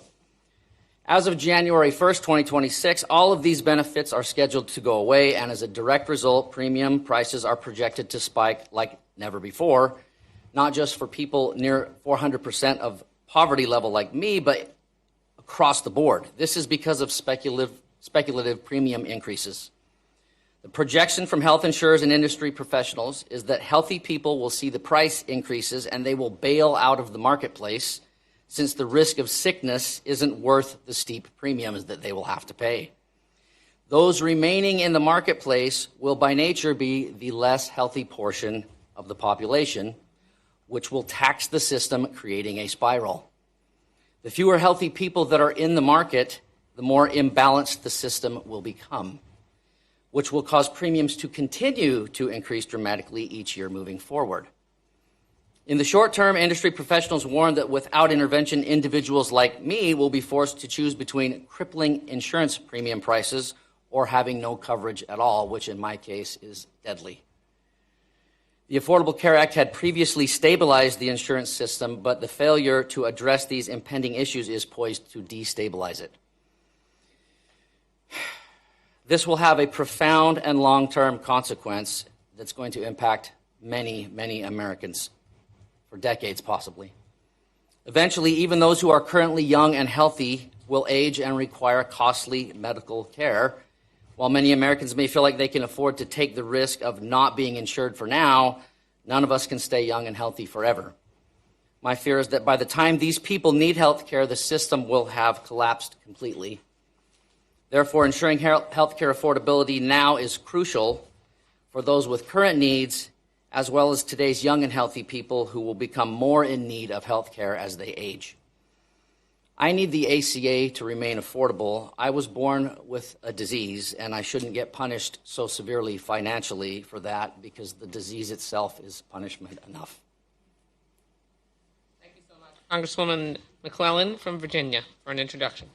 Thank you, Madam Chair. Good morning, and thank you to the Steering and Policy Committee and the Democratic Women's Caucus for convening this critically important hearing. And I want to thank the members of the panel for sharing your stories today and really putting a face on what we're fighting for. We are at day 28 of a government shutdown because Republicans would rather shut down the government than address the health care crisis of their own making. And in Virginia, we are suffering. Families are hurting. And I want to introduce one of the individuals affected by the attacks. But first, I want to highlight something that was said on the prior panel by Mrs. Town. She said how Congress needs to adopt policies that reflect reality. I think maybe if more than 7% of members of Congress were mothers of young children, we would actually adopt policies that helped families. As one of those mothers of young children, I want to introduce another one, Ms. Taylor Moyer. Taylor is a devoted single mom of 3 young boys, ages 2, 3, and 7.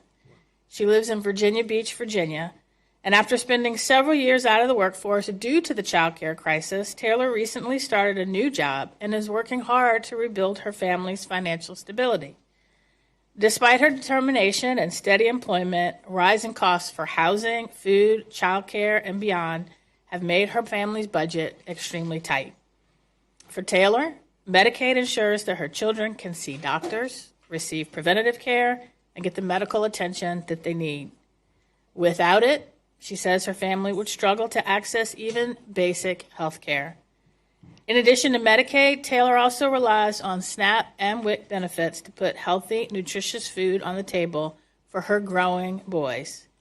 All of that is now at risk, as the Trump administration and congressional Republicans stand in the way of ensuring costs stay down and relief goes to those who need it. While they make the biggest cuts to Medicaid and SNAP in American history, and while they refuse to use billions of dollars in contingency funds to extend funding for the SNAP program, even though President Trump can send $20 billion to Argentina and is trying to send another $20 billion. I want to thank Taylor for braving both 64 and I-95 to be here to tell her story today.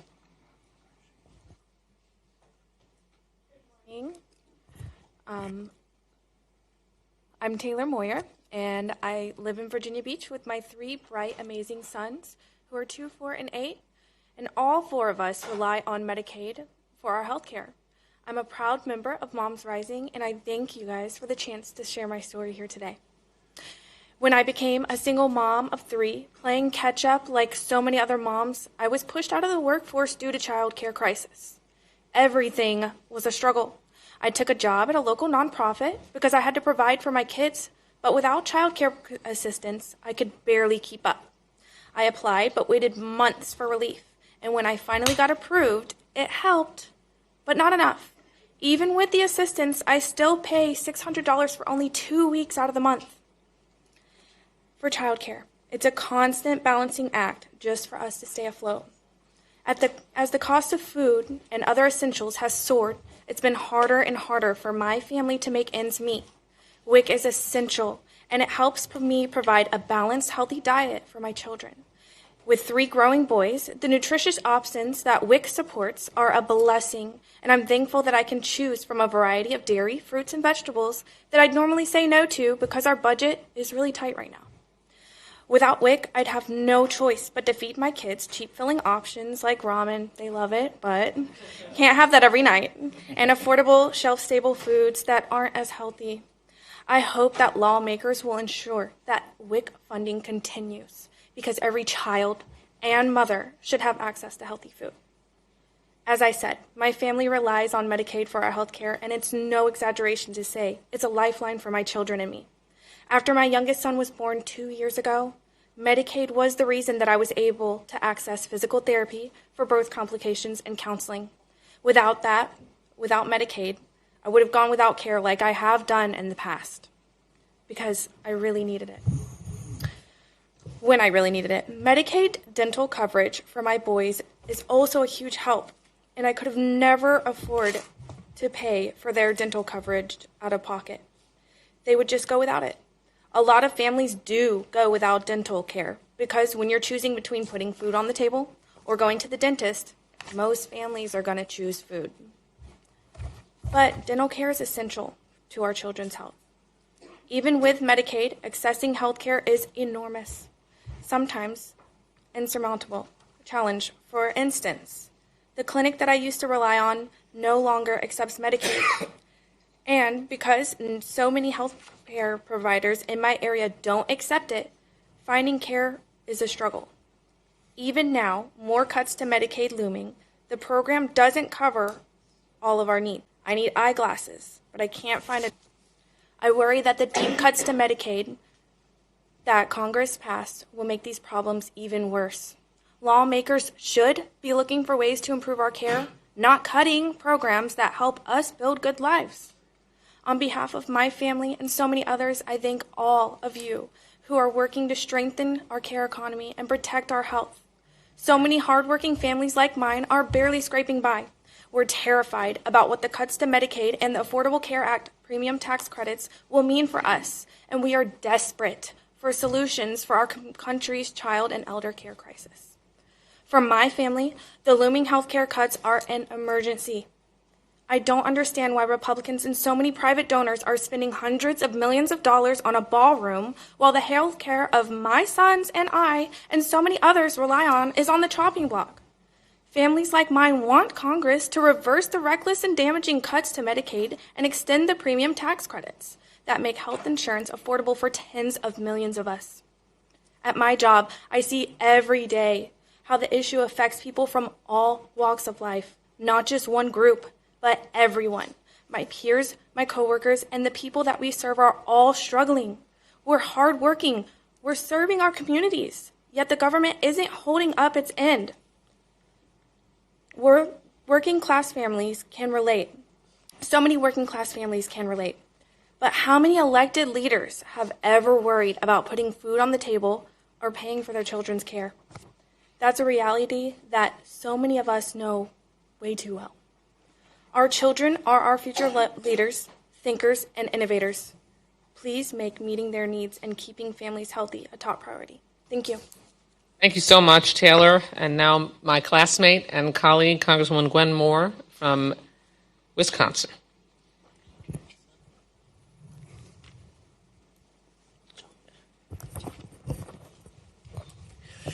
Thank you, Madam Chair. I am just blown away listening to this panel. And before I introduce my guests, I just want to make a comment about the folks that are sitting in front of me. Madam Chair, these are the people, Kenya and Brick and Taylor, that the Republicans want us to throw under the bus to pass a so-called clean CR. You know, Kenya, sister, I guess, would have to go into a nursing home since Medicaid would not be there to provide any sort of in-home health care. Brick, you've already told us what your fate would be. And you are also, you know, the ACA. I don't know how you would be able to afford any kind of plan. And Taylor, I can just see the pain. And I'm thinking about those 3 kids, you know, and trying to raise 3 kids as a single parent. I tell you, it's just sort of, the flashbacks are not comfortable. I am so honored to introduce a fellow Wisconsinite here today. Before I do, I just want to say to the 3 of you, you're nothing. Your profiles are nothing like the profile that the Republicans have shared with us of the people who no longer deserve health care. You know, Madam Chair, where's the boy in the basement playing video games, calling upstairs saying, Mama, bring me some more potato chips? I just thought for sure we would see that person on this panel. It is such an honor to introduce a cheesehead, a badger. You know, a badger is an animal that just grabs on and fights to the very end. Shauna Verstegen is a fitness trainer and a lifelong advocate for equity and wellness. Just as a little background, her passion for advocacy began in high school when she challenged gender barriers in athletics and her frustration that girls weren't allowed to pole vault. My brother he still has records for pole vaulting. So she just joined the boys track team and became the first female pole vaulter in Madison, Wisconsin. And she made history, again, at the University of Wisconsin-Madison as a pole vaulter. Now, she has channeled that same determination into helping others achieve their health and fitness goals. She and her husband, Peter, who is a massage therapist, work side by side at a small community-oriented gym where supporting others on their health and fitness journeys is at the heart of what they do. She's a business owner, and this is really important, Madam Chair, with regard to our discussion of the ACA. You know, here's an example of somebody who, with her credentials, her and her husband's, could have gone to work for some sort of physical therapy organization where, you know, people would have to have insurance and it would have to be authorized by the insurance to be paid for, and they'd have to be evaluated by, you know, medical people. You know, and there are plenty of people out there, you know, who, unlike me, I'm just speaking for a friend, you know, who are pre-diabetic, who are overweight, who have neck and back and spinal problems, and they really need people to help negotiate them through their health crisis. And to have people available and to be affordable to take, just speaking for a friend, not to, you know, because As you can see, Shauna, I'm in perfect health. She and her husband have 2 sons, Grayson and Clark. And they were able to get out of the job lock and form their own business by having the advanced premium tax credits. So their monthly premium, telling your business here, $460 a month. And the tax credit covered another $800. With costs rising, Shauna has become vocal, speaking about how vital it is for middle-class families with kids to have this credit.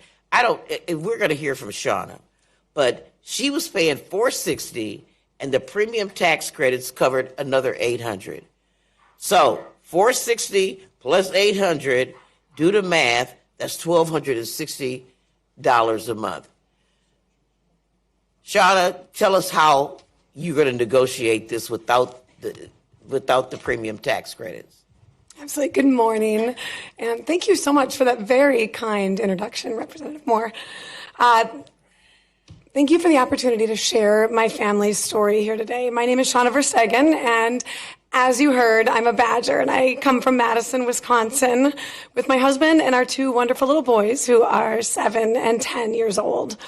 I'm also a proud member of Moms Rising. I'm here today to thank you for fighting to continue the Affordable Care Act premium tax credits. Like so many other working families, I don't know what my family would do without them.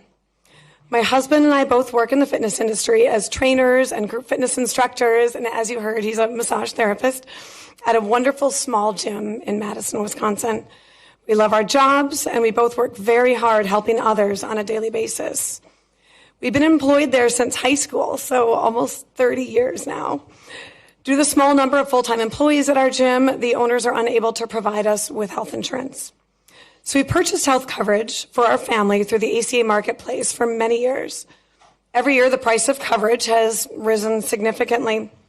The enhanced premium tax credits make a huge difference for us. As you heard, we pay about $460 each month for our family of 4. The tax credit covers the other $800. And it's truly the difference between my family having health care or going without.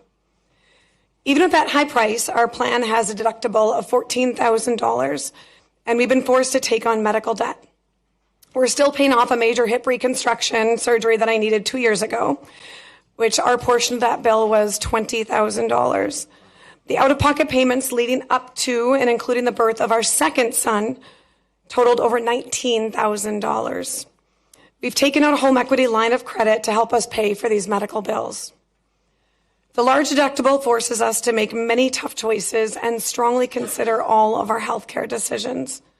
Recently, our younger son hurt his ankle at gymnastics practice, and I'm embarrassed to say we sat and had a discussion of whether or not to take him in for an x-ray. Wow. Of course, in the end, we did, but that cost us $350. Losing the premium tax credit support at the same time premiums are expected to rise significantly would create a real crisis for my family. Trust me, we've already cut back on our spending in every way we know how. Along with adding additional work hours to both of our schedules, we rarely go out to eat, and any sort of vacation has been out of the question for several years. For 2026, unfortunately, we're looking at scaling back some of the sports and activities that our kids enjoy. If the subsidy ends, we'll need to cut another $10,000 to $12,000 out of our budget. And we don't know where that would come from. We're exploring all of our options. My husband is even considering finding another job that offers employer-sponsored health coverage. That's been really emotional for us because while we're certainly not above working at a large retailer like Costco, it would mean setting aside the skills he went to college for and the work he truly loves. We are also considering shopping for a cheaper plan, but that would most likely have an even higher deductible, and that's risky for our financial stability. However, with 2 kids, I certainly don't feel comfortable going without health insurance coverage altogether. These options and decisions are tough and, quite frankly, really scary. We are a middle class, and I want to emphasize, very healthy family. And like so many others, we're struggling to make ends meet with prices for food, housing, clothing, electricity, and everything else skyrocketing. We were promised lower costs, but that certainly hasn't happened. In fact, prices continue to rise, making it more and more difficult to keep our heads above water as we continue going deeper into debt. The prospect of our health insurance premiums more than doubling is devastating. It would be a major financial blow to my family. This isn't about politics or polling or winners and losers in Congress. This affects families in every district, red, blue, and everywhere in between. It's about real families, real kids, and all of our health. I truly cannot thank you all enough for fighting to continue the Affordable Care Act premium tax credits, which my family and 24 million other Americans urgently need. Thank you for prioritizing our needs, our well-being, and of course, our health. Thank you so much, Shauna, and thank you to all of our panelists for your testimony. Members, a reminder, our clock is set at 3 minutes, just like it is, just like we are timed in our regular committee hearings, and I will helpfully assist you in complying with staying within that time. So first up is Congressman Stephen Horsford from the great state of Nevada. Thank you, Madam Co-Chair, and to the other co-chairs of the Steering Policy Committee, as well as Leader Jeffries and Whip Clark, for hosting this really very important hearing on the Republican-fueled healthcare crisis. I don't even know where to begin, because we are just days away from a deadline that is keeping people up at night, that is stressing people out. You have individuals like our witnesses here today who are doing everything that they can to get ahead and to provide for their families and loved ones, and yet this administration and Republicans in Congress are making it harder for them, not easier. And starting this Saturday, working people and families all across the country will have to evaluate and choose their health care options for the upcoming year. And as you've articulated, it is not going to be an easy one no matter what. But this year, because of the Republican inaction, the enrollment period will be even more stressful and burdensome. Some may even have to go without health care altogether, which to me is a false choice.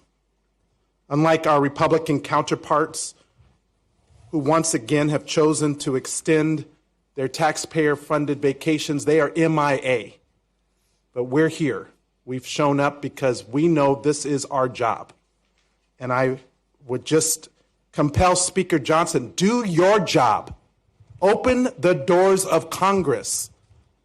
Let your conference return to D.C. so that we can do the will of the people, one way or the other. Open the government, protect workers, save health care, and lower cost. That's what we're asking for. Now, Ms. Randall, your family's connection to Medicaid reminds me of a story that I heard from Tiffany in Hawthorne, Nevada, which is a rural part of my district on the outskirts, center of Nevada. She shared that her son's life depends on Medicaid, and without it, he would not survive because he would lose access to the life-sustaining care that he needs. I understand that both your older sister and eldest grandchild also depend on Medicaid for critical health care. So you're in that sandwich generation. You're dealing with family members on the top end and on the younger end. I can relate to that right now. In your testimony, you described how Medicaid has provided your family with stability, something that might not have been possible otherwise. So, Ms. Randall, you've come before this Congress time and again to plead with lawmakers not to cut Medicaid and to share their real-life consequences that those cuts would have.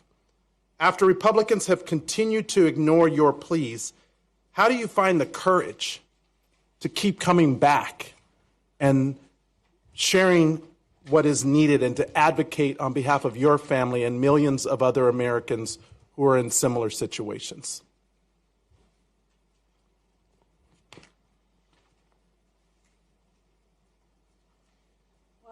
I keep coming back because I care, and what others to get the things they deserve and want.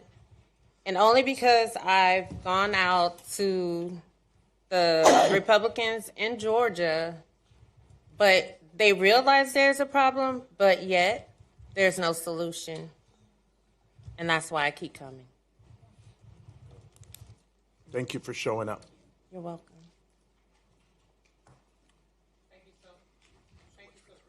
Thank you so much, Congressman Horsford.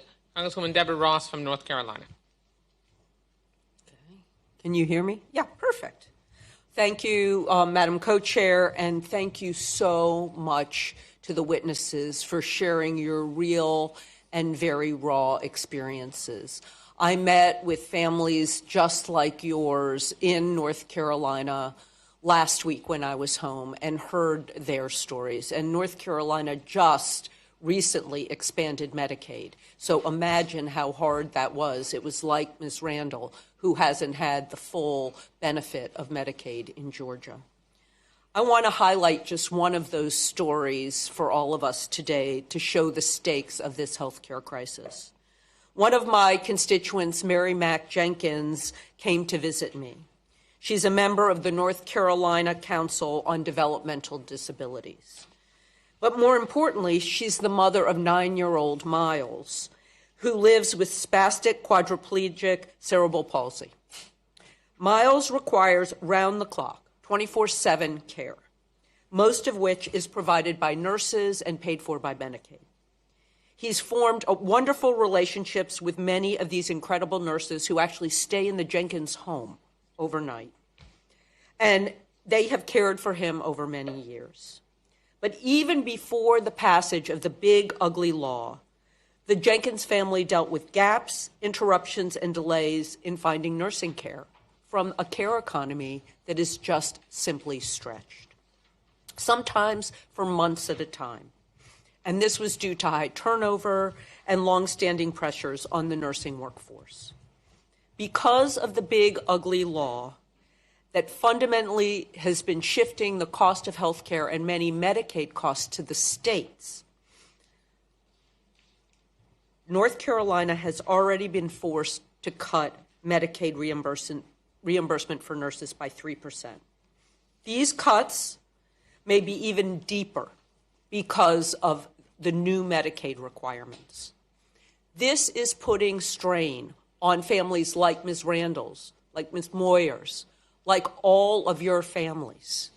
And it is putting strain on the care economy. Disproportionately, the care economy is women. So at the same time that your families are struggling and women are forced to make these horrible decisions, Congress is cutting the pay of our female caregivers. Congress is cutting child care benefits for our female care recipients. Head Start is closing doors. And this is falling on the women in America. I want to thank all of you for being here, having the courage to stand up to this cruelty. And remember, it's all just to give tax breaks to billionaires. Thank you, and I yield back. Thank you so much, Congresswoman Ross. Next up, Congresswoman Luz Rivas from California. Thank you, Madam Chair. Thank you to the Steering and Policy Committee and the Democratic Women's Caucus for organizing this important hearing today. And I want to thank everyone on the panel for sharing their stories with us today. Today marks 4 weeks since Republicans chose to shut down the government rather than help working Americans like yourselves. I've been hearing from my constituents in California that have similar stories like yours. I want to highlight a particular constituent story of mine, Miss Ann Chris from North Hollywood. Through her current plan, through Covered California, Miss Chris pays $400 per month for health insurance and pays out of pocket until her $6,500 deductible is met. Now that's already very expensive, but if Republicans let the Affordable Care Act's tax credits expire, her new plan will be $900 per month. She cannot afford this 125% increase on a fixed income. I heard from many other constituents that in addition to the healthcare premiums increasing, their co-pays are also increasing. And not just the primary care visit co-pays, their prescription co-pays. It all adds up to thousands of dollars more per year for basic health care. And, I've talked to one constituent last week that has a chronic disease. She needs to go in for more visits. And she's very concerned that she's not going to be able to afford health care. And many constituents in my district, which is California's 29th district in Los Angeles, are in similar situations and are hurting because of Republicans' refusal to extend the ACA's tax credits that have allowed people like yourself to care for your family. Ms. Randall, I want to thank you so much for being here and sharing your story. You mentioned that if the tax credits expire, you may have to forego your coverage entirely and risk worsening your chronic health conditions. Can you please expand how your health worsening would impact your care responsibilities for your grandchildren and sister?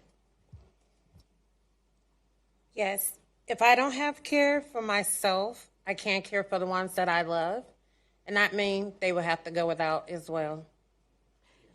So many Americans are in your situation, and that's why it's important for you to be here. Thank you for sharing that story and highlighting the importance of why we can't let these tax credits expire. Thank you, and I yield back. Thank you so much, Congresswoman Rivas. Congressman Mike Thompson from California as well. Thank you, Madam Chair, and thank you for holding the hearing. Witnesses, thank you all very, very much for being here. What compelling stories you shared with us. And I've got to say, what I heard today is reflective of the stories that I hear from my constituents at home. I probably have a million questions I could ask you, but I think we'll be preaching to the choir here in this room. So I'm going to take my time to talk to Speaker Mike Johnson. And I just want to say, Mr. Speaker, the government's been shut down now for 5 weeks. Hard-working men and women are working without pay. Everything from important folks in the public sector to even our interns have been furloughed. Important policies are stalled because you, Mike Johnson, refused to call the House back into session. Telehealth has been ended and stopped, and there's no session to extend this. We don't have a farm bill. Food security programs are going without funding, and of course the ACA tax cuts, our tax credits, are done as well. This is unacceptable, and under your leadership, Speaker Johnson, you've caused a health care crisis. Even Marjorie Taylor Greene is telling you this, and still you do nothing. You sent a bill to the U.S. Senate that cannot muster the votes to pass. Bring back the Republicans, reconvene the House, and let's do the work that the people across the country have sent us to do, instead of blaming others. And your blame game is just unbelievable. What do? You blame for your shortcomings undocumented immigrants. Well, Mr. Speaker, your story's full of prunes. Under the ACA, you cannot sign up if you're undocumented. And all ACA applicants are vetted through, wait for it, everyone who signs up for the ACA is vetted through Homeland Security. So if your claims are true, call the House back. Let's take care of all these pending policy issues important to the American people. And we can call in Secretary Noem and have her explain to us why she's not doing her job vetting these ACA applications. We just heard in the news, your state, Madam Chair, Florida is seeing these incredible increases. My state, California, is beginning to get notices. And in my state, their ACA premiums are going to go up by 97%. Mr. Speaker, we're watching a train wreck, and you're doing nothing about it. Bring back the House. Let's do our job. Yield back. Thank you for those statesman-like words, Mr. Thompson. I mean that in the literal sense. Congresswoman Shontel Brown from the state of Ohio. you, Madam Chairwoman. Every day, millions of Americans are tasked with the role of supporting their friends, loved ones, and neighbors through caregiving. These individuals have become one of the great unseen pillars of our society while revealing a gap in how we both value and support them. In Ohio alone, there are more than 1.5 million Americans who serve as caregivers for their loved ones, providing an estimated $21 billion in unpaid care each year. Many do so without adequate financial, emotional, or social support. Organizations like the Domestic Workers Alliance aim to uplift and protect these individuals. Through initiatives like We Dream in Black, marginalized groups are given a seat at the table where they strengthen the workforce, support communities, and shape the next generation of leaders. Ms. Randall, thank you for joining us today and for your commitment to uplifting the work of caregivers across the nation. Can you please speak to some of the challenges that Black caregivers face and how we as members of Congress can work to eliminate some of these barriers? Well, sorry. I've watched my sister have multiple to numerous of an exchange of caregivers to care for her. And hearing her cries, I said, let's see how I can help. And me helping, meaning I took on that role to provide that care for her because I got tired of her saying, this is not working. I don't like seeing new faces every day, different people in and out. So I stepped up to do that for her. But also, if I don't do it, I don't see no one else doing it. And that's why I care. So I step up to the plate to provide that for her. Thank you so much. Medicaid serves as a lifeline for many families and allows them to get the support they need for their loved ones. Without it, millions of Americans will be forced to make difficult decisions regarding treatment and access to care. And Ms. Randall, I know you've touched on this, but I just want, if you'd like to share a little bit more about, as a caregiver, you know firsthand the obstacles that many families face when seeking support. If Medicaid coverage were reduced, how might this impact your family or your ability to provide care? It would mean I would probably forego my insurance because it wouldn't be affordable and I would have to do without. But also, I would try to manage, but it's not foreseeable because of the wages. Well, not wages, because of the increase in premiums. Thank you for sharing. I think we can all agree no one should have to choose between putting food on their table and providing quality care for their most vulnerable family members. Thank you for sharing your story today. And with that, Madam Chairwoman, I yield back. Thank you, Congresswoman Brown. Our former emergency room doc and gentleman from California, Congressman Dr. Raul Ruiz. Thank you very much, Madam Chair, and thanks to the Steering and Policy and Democratic Women Caucus for hosting this important conversation and hearing. As an emergency medicine physician, I have treated patients from all walks of life. And let me tell you, I've seen devastating consequences that occur when patients delay seeking the medical care they need. There was a gentleman from the Coachella Valley, a farm worker who I saw during a health fair who hadn't been able to see a physician. And while he was able to get free care at this health fair, he presented with years of lower back pain and difficulty urinating. It started with difficulty urinating, then it progressed to back pain. And I'm thinking, oh my goodness, worst case scenario as an emergency physician, he probably had prostate cancer that grew. And because he didn't identify it, it metastasized to his lumbar spine. And at that point, it becomes very difficult to treat. So it could be life-threatening.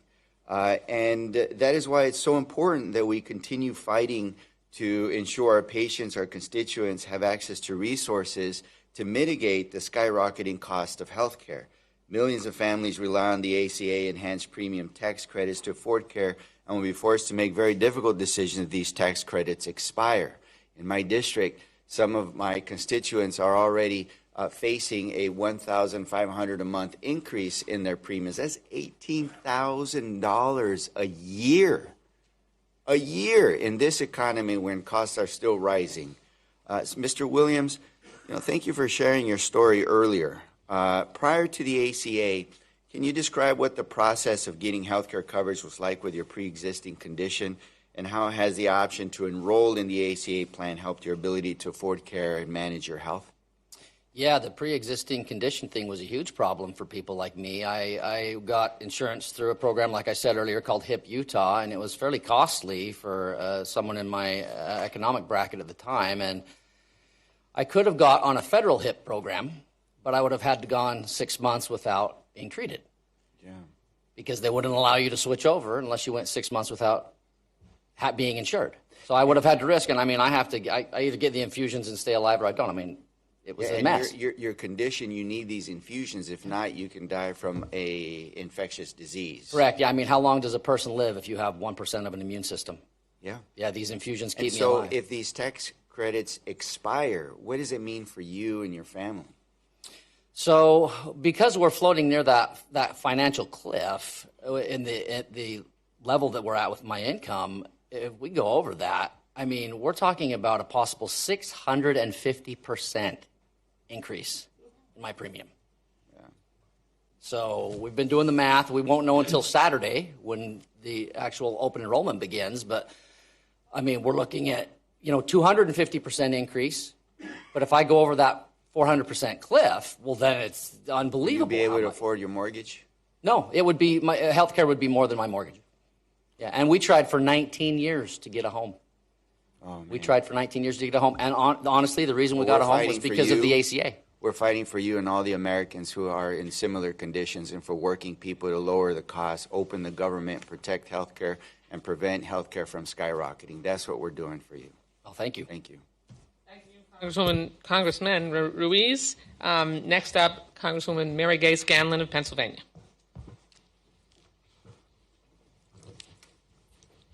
Thank you so much, and thank you for convening this really important hearing. The Capitol is really quiet today when it should be bustling. There's a lot of important work that Congress should be doing for everyone in our country, but our Republican colleagues have abandoned their jobs for over a month now. They decided they would rather shut down the government than work with Democrats to protect health care, wages, and food security that millions of Americans depend upon. When we talk about the cost of care, as we are in this hearing today, we're talking about economic security, particularly for women and working families. We're talking about the nurses, the home health care aides, the child care workers, and the family members who shoulder care responsibilities and really are the backbone of our economy, but they are way undervalued and underpaid and overworked.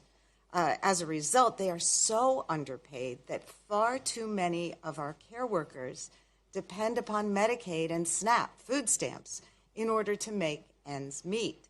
2 out of every 5 child care workers depend on Medicaid and SNAP. Almost half of nursing home and healthcare workers depend upon Medicaid and SNAP. And then, of course, even more depend upon the ACA, the exchange healthcare policies.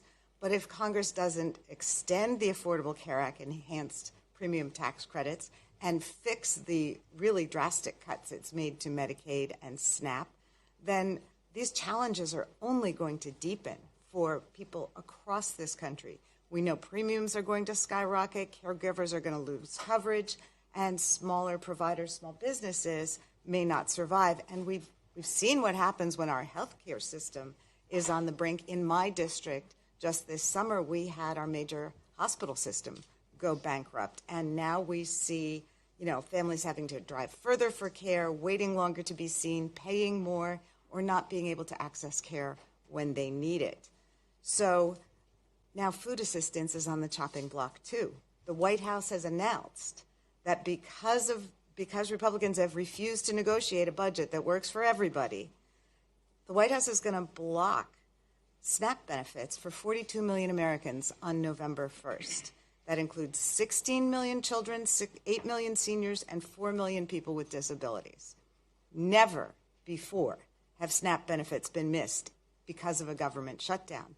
That's because Congress set up a rainy day fund with billions of dollars to fund SNAP during emergencies, including during a shutdown. But the Trump administration is choosing to block the use of the rainy day funds. No White House has ever made the choice to block SNAP payments and let kids go hungry during a shutdown until now. So think about what that means for our neighbors, people in communities all across America. I heard recently from a woman named Tawny. She's a recently retired veteran in my district. Her Social Security check barely covers her rent and basic utilities. She's going to go hungry unless she receives her SNAP benefits in November. And it's close to home in a lot of ways. I have a young relative who has a small child, and as she was pursuing her nursing degree, she was working in a nursing home. She got her health insurance from Medicaid because she was not well paid. Medicaid saved her life when she had a health emergency, and that took her months to diagnose and treat. So her situation seems kind of similar to yours, Ms. Moyer, in that you've got a young family, you're working hard, but not getting paid enough to completely cover all of those expenses. Can you talk about what it means to have access to Congresswoman Scanlon, your time is long since I'm so expired. sorry. Can Ms. Moyer just offer one thing quickly? Quickly. To put it simple, moms are resourceful, but when you're cutting resources, we're going to go without. That means that my children are going to go without meals. That means that we're going to diagnose at home, not go to the doctor, maybe miss life-threatening things that could be going on with us, mental health and so many other things. So cutting these things, specifically SNAP, is going to mean that Thanksgiving might not happen this year. Thank you for your testimony. Thank you very much. Next up is Congresswoman Emily Randall from the state of Washington. Thank you, Madam Chair. For 28 days, our Republican colleagues have refused to negotiate with us and instead have chosen to keep the government shut down. 28 days where the 27,000 federal workers in my district haven't gotten paid. And at the end of this week, as we have been discussing, 115,000 of folks in Washington's 6th district will not receive SNAP benefits. 3,200 kids in Washington will lose Head Start benefits, and the 27,000 federal workers will miss another paycheck. I spent last week back in our Washington talking to those who are being impacted, federal workers who have had to turn to the food bank for the first time ever because they're missing a paycheck and trying to figure out how to get by. I talked to one spouse of a federal worker whose husband just went into the hospital, whose teenage autistic son was with her, and she's trying to navigate how to do her education requirements to finish her certificate program, to be able to help provide for their family in a bigger way while taking care of her kid, while showing up at the hospital, while getting to the food bank to get food on the table. And that's just one example of so many stories like all of yours of folks who are impacted. Michelle from Pierce County shared with me the importance of Medicaid to her and her family. Her older son was a college student, and after he turned 26, he had to find his own health care. But thank goodness that he qualified for Apple Health. Last year, at age 27, he had a stroke. He's very healthy. He runs marathons. It happened because there was a small hole in his heart since birth that they were not aware of. He got prompt care and got clot-busting drugs in the emergency department quickly and has no lasting effects. He spent several days in the ICU and a few months later had a procedure to close the hole in his heart. If he hadn't had Apple Health, he would have ended in bankruptcy. That story, again, is like so many others, folks who rely on health care to survive. And right now we are seeing the Republicans refuse to show up for us, for you. And Mr. Williams, your story is similar to so many of these stories. And November 1st is just a few days away. Open enrollment will start. You'll have to make very difficult decisions if Republicans do not act to immediately extend the ACA tax credits.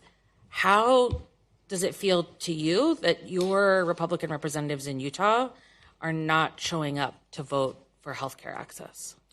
Yeah, it's actually pretty disturbing. I'm trying to set up meetings with them later today with both senators from Utah, and I have one today later this afternoon with Mike Lee's chief of staff, and these are problems that need to be addressed. And I think what's going to happen real shortly is as soon as open enrollment begins, there's going to be a lot of people writing those senators, and they're going to be saying, hey, something is going on here, because they're going to be in utter shock at the rise in their premium costs. And I think a lot of Americans don't realize, I don't think they know what's coming, but come Saturday when open enrollment begins, they're going to see, and then those senators are going to be in they're going to be inundated with calls and letters, and this is a massive problem that I don't know that enough people have caught wind of yet. Thank you so much, Congresswoman Randall. Congressman Tim Kennedy of New York. Thank you very much, Chairwoman. I want to thank the Democratic leadership, Democratic Women's Caucus, and the Steering and Policy Committee, including Chair Wasserman Schultz, Kelly, and Barajan, for convening today's hearing, sounding the alarm on this healthcare crisis. I want to also thank this extraordinary panel. It's very courageous of you to share your very personal stories, and extremely powerful in this moment.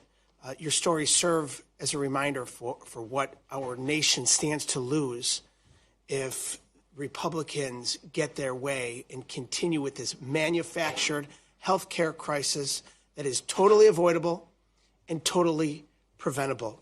A manufactured assault on our economy, a manufactured health care crisis, manufactured attack on our workforce that support our communities, all manufactured by Trump and congressional Republicans. $1 trillion in health care cuts. It'll force clinic closures and mass staff layoffs, denying patients access to life-saving care.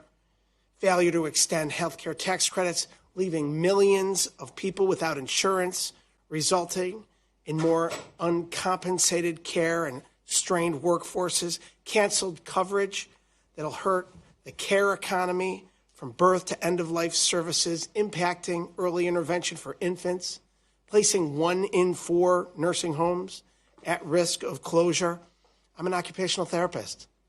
As an OT, I've seen firsthand how strengthening federal support for these services has a direct impact on the ability of those care providers to allow for early intervention services and preschool services that enable children to reach their highest potential and to be on the same level or potentially behind their peers going into preschool or kindergarten if that care isn't available. We know what Medicaid cuts will do to early intervention care. We saw when the state of Texas slashed Medicaid just over a decade ago, enrollment in early intervention was plummeted by double digits. So we know that children with disabilities and families that are providing for those children are all going to suffer. And we know that these are real life consequences that are what's at stake. Ms. Moyer, you shared a very powerful story of your family and your sons who relied on physical therapy. What would happen if those services were not available for your family? We've been in a spot where we didn't have services before, and it's been a lot of just us neglecting our health in multiple ways, and not taking care of our bodies and nourishing our bodies the way that we should. So if things go back to that again, it'll be a lot of us self-diagnosing at home and hoping for the best, going without. That's what would happen. That's unacceptable, and we can do better. Thank you. Thank you so much, Congressman Kennedy. Congressman Brad Schneider from Illinois. Ron, thank you, and I want to thank our witnesses for bravely sharing your stories with us today. It's important not just that we, but the American people hear what you have to say and understand what we're fighting for. We're fighting for Americans' health care, but which is also part of the American dream. And the American dream is about giving our children and our grandchildren the bright future they deserve and what we should want for every American. It's not just about making ends meet. It's about getting ahead and securing our future. Americans want a growing economy and healthy and safe neighborhoods. And health care is fundamental to that, and it's why we're here. It's why we're fighting to get this government reopened and health care protected, and it's why we wish our Republican colleagues would join us. Affordable health care means more Americans can return to the workforce, as was discussed, and even start their own businesses, like the four of you have all talked about. More than 10% of our workforce is self-employed, like Mr. Williams. More than 90% of American businesses are small businesses, like where Mrs. Verstegen works. 60 million people work in small businesses in this country. 60 million. It's 45% of our overall workforce. And more than half the job growth in the economy comes from small businesses and self-employed, people who grab the ring, seek to grab the ring of the American dream. According to KFF, the Kaiser Family Foundation, nearly half of the adults with Affordable Care Act or ACA marketplace insurance are either small business owners, small business employees, or self-employed. And as Mr. Thompson eloquently said, all we are asking here is that our Republican colleagues come back to Washington, D.C., and Speaker Johnson simply reopen the House and let us vote. Let us vote and take action to protect health care for millions of Americans across this country. It couldn't be more easy to describe. But the Republicans are hiding, and they're hiding from the people like you. So as we come to a close, and I'll start with you, Ms. Verstegen, why is it so important, again, just in a word or two, why is it important that your kids get the health care they need?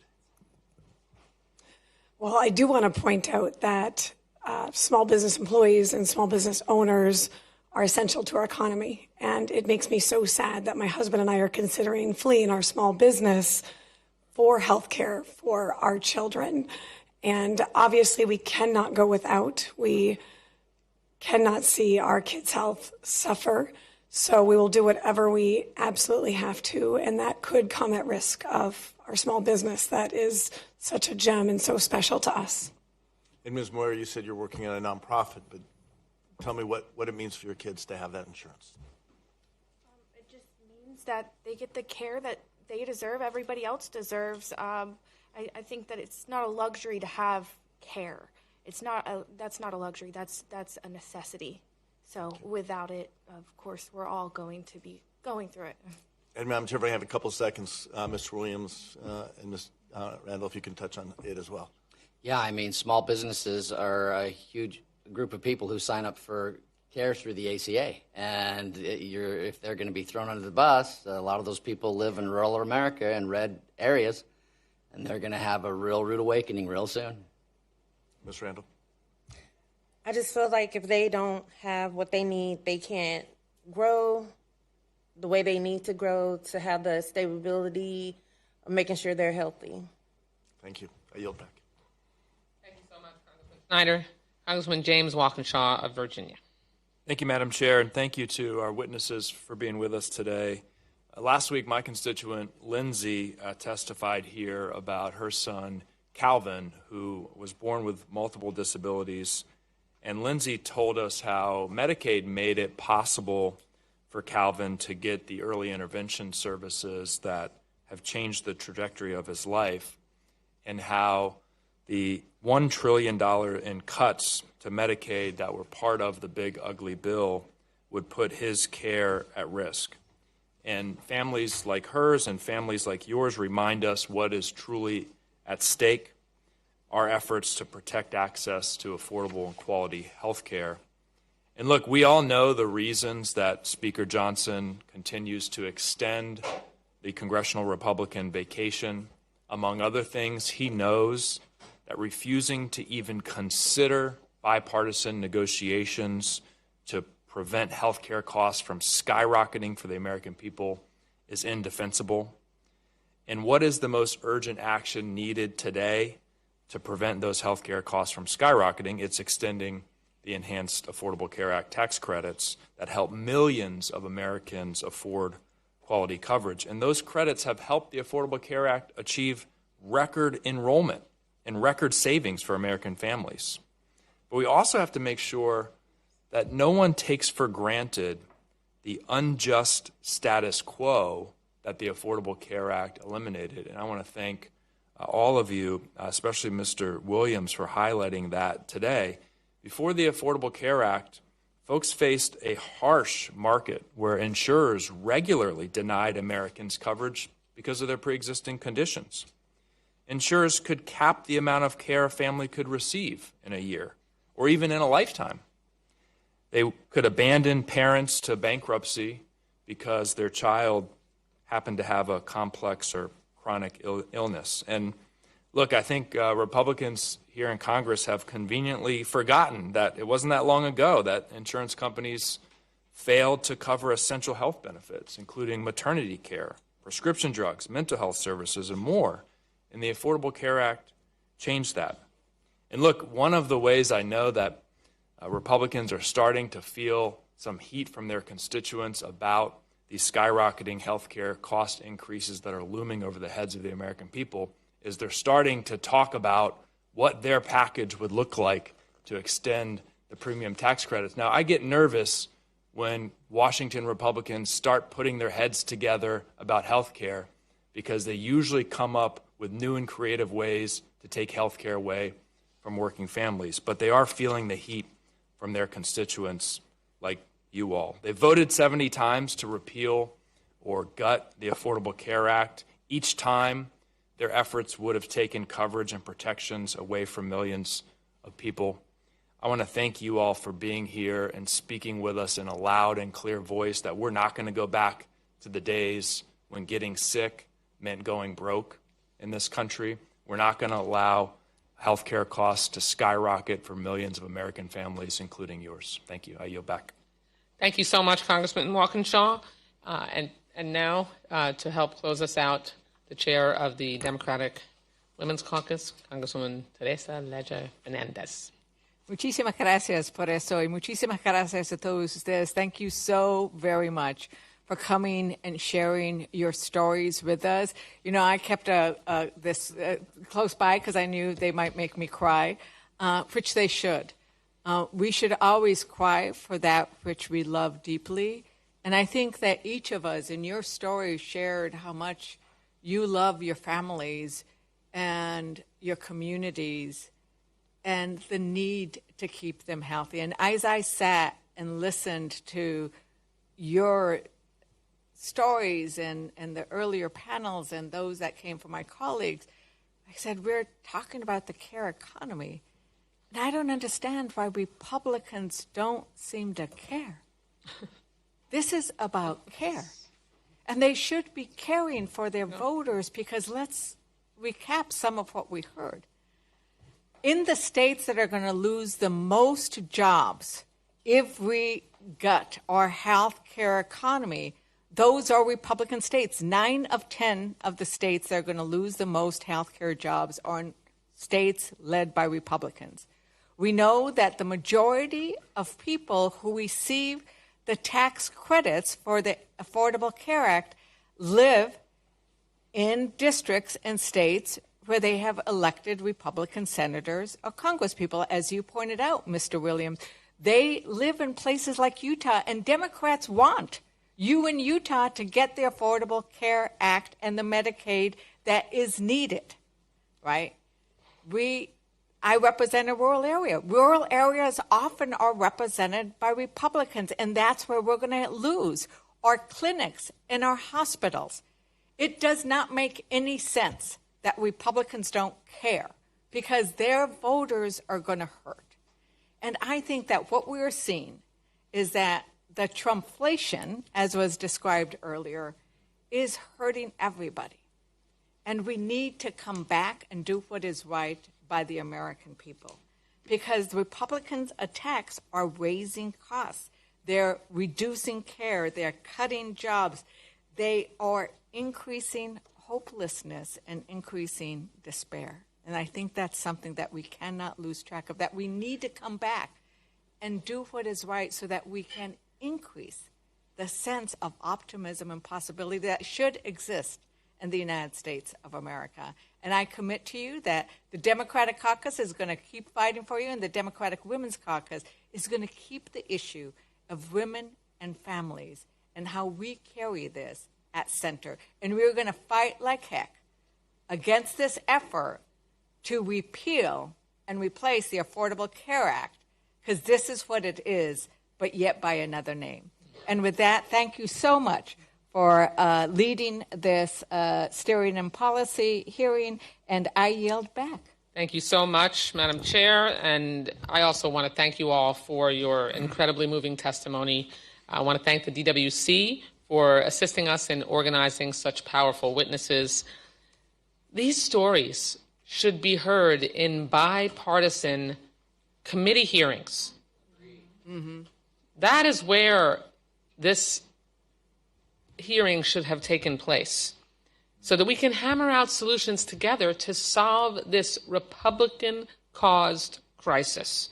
Instead, House Republicans are continuing their taxpayer-funded vacation, refusing to address the urgent food and healthcare crisis that is unfolding before us, with real people really facing harm. And the reason that we're in this situation is simple and clear. Republicans just don't care. There's no other explanation. Republicans don't care about a mom like Taylor, who works full-time and will be prevented from taking her kids to a doctor with the tax credits expiring and horrific Medicaid cuts. Taylor, I remember when my kids were your age, were your kids' age. I remember when I was your age. And it doesn't feel like that long ago. I just can't imagine each of your situations, and the fact that it is entirely preventable and created out of partisan indifference is revolting. Republicans surely don't care about a grandmother like you, Kenya.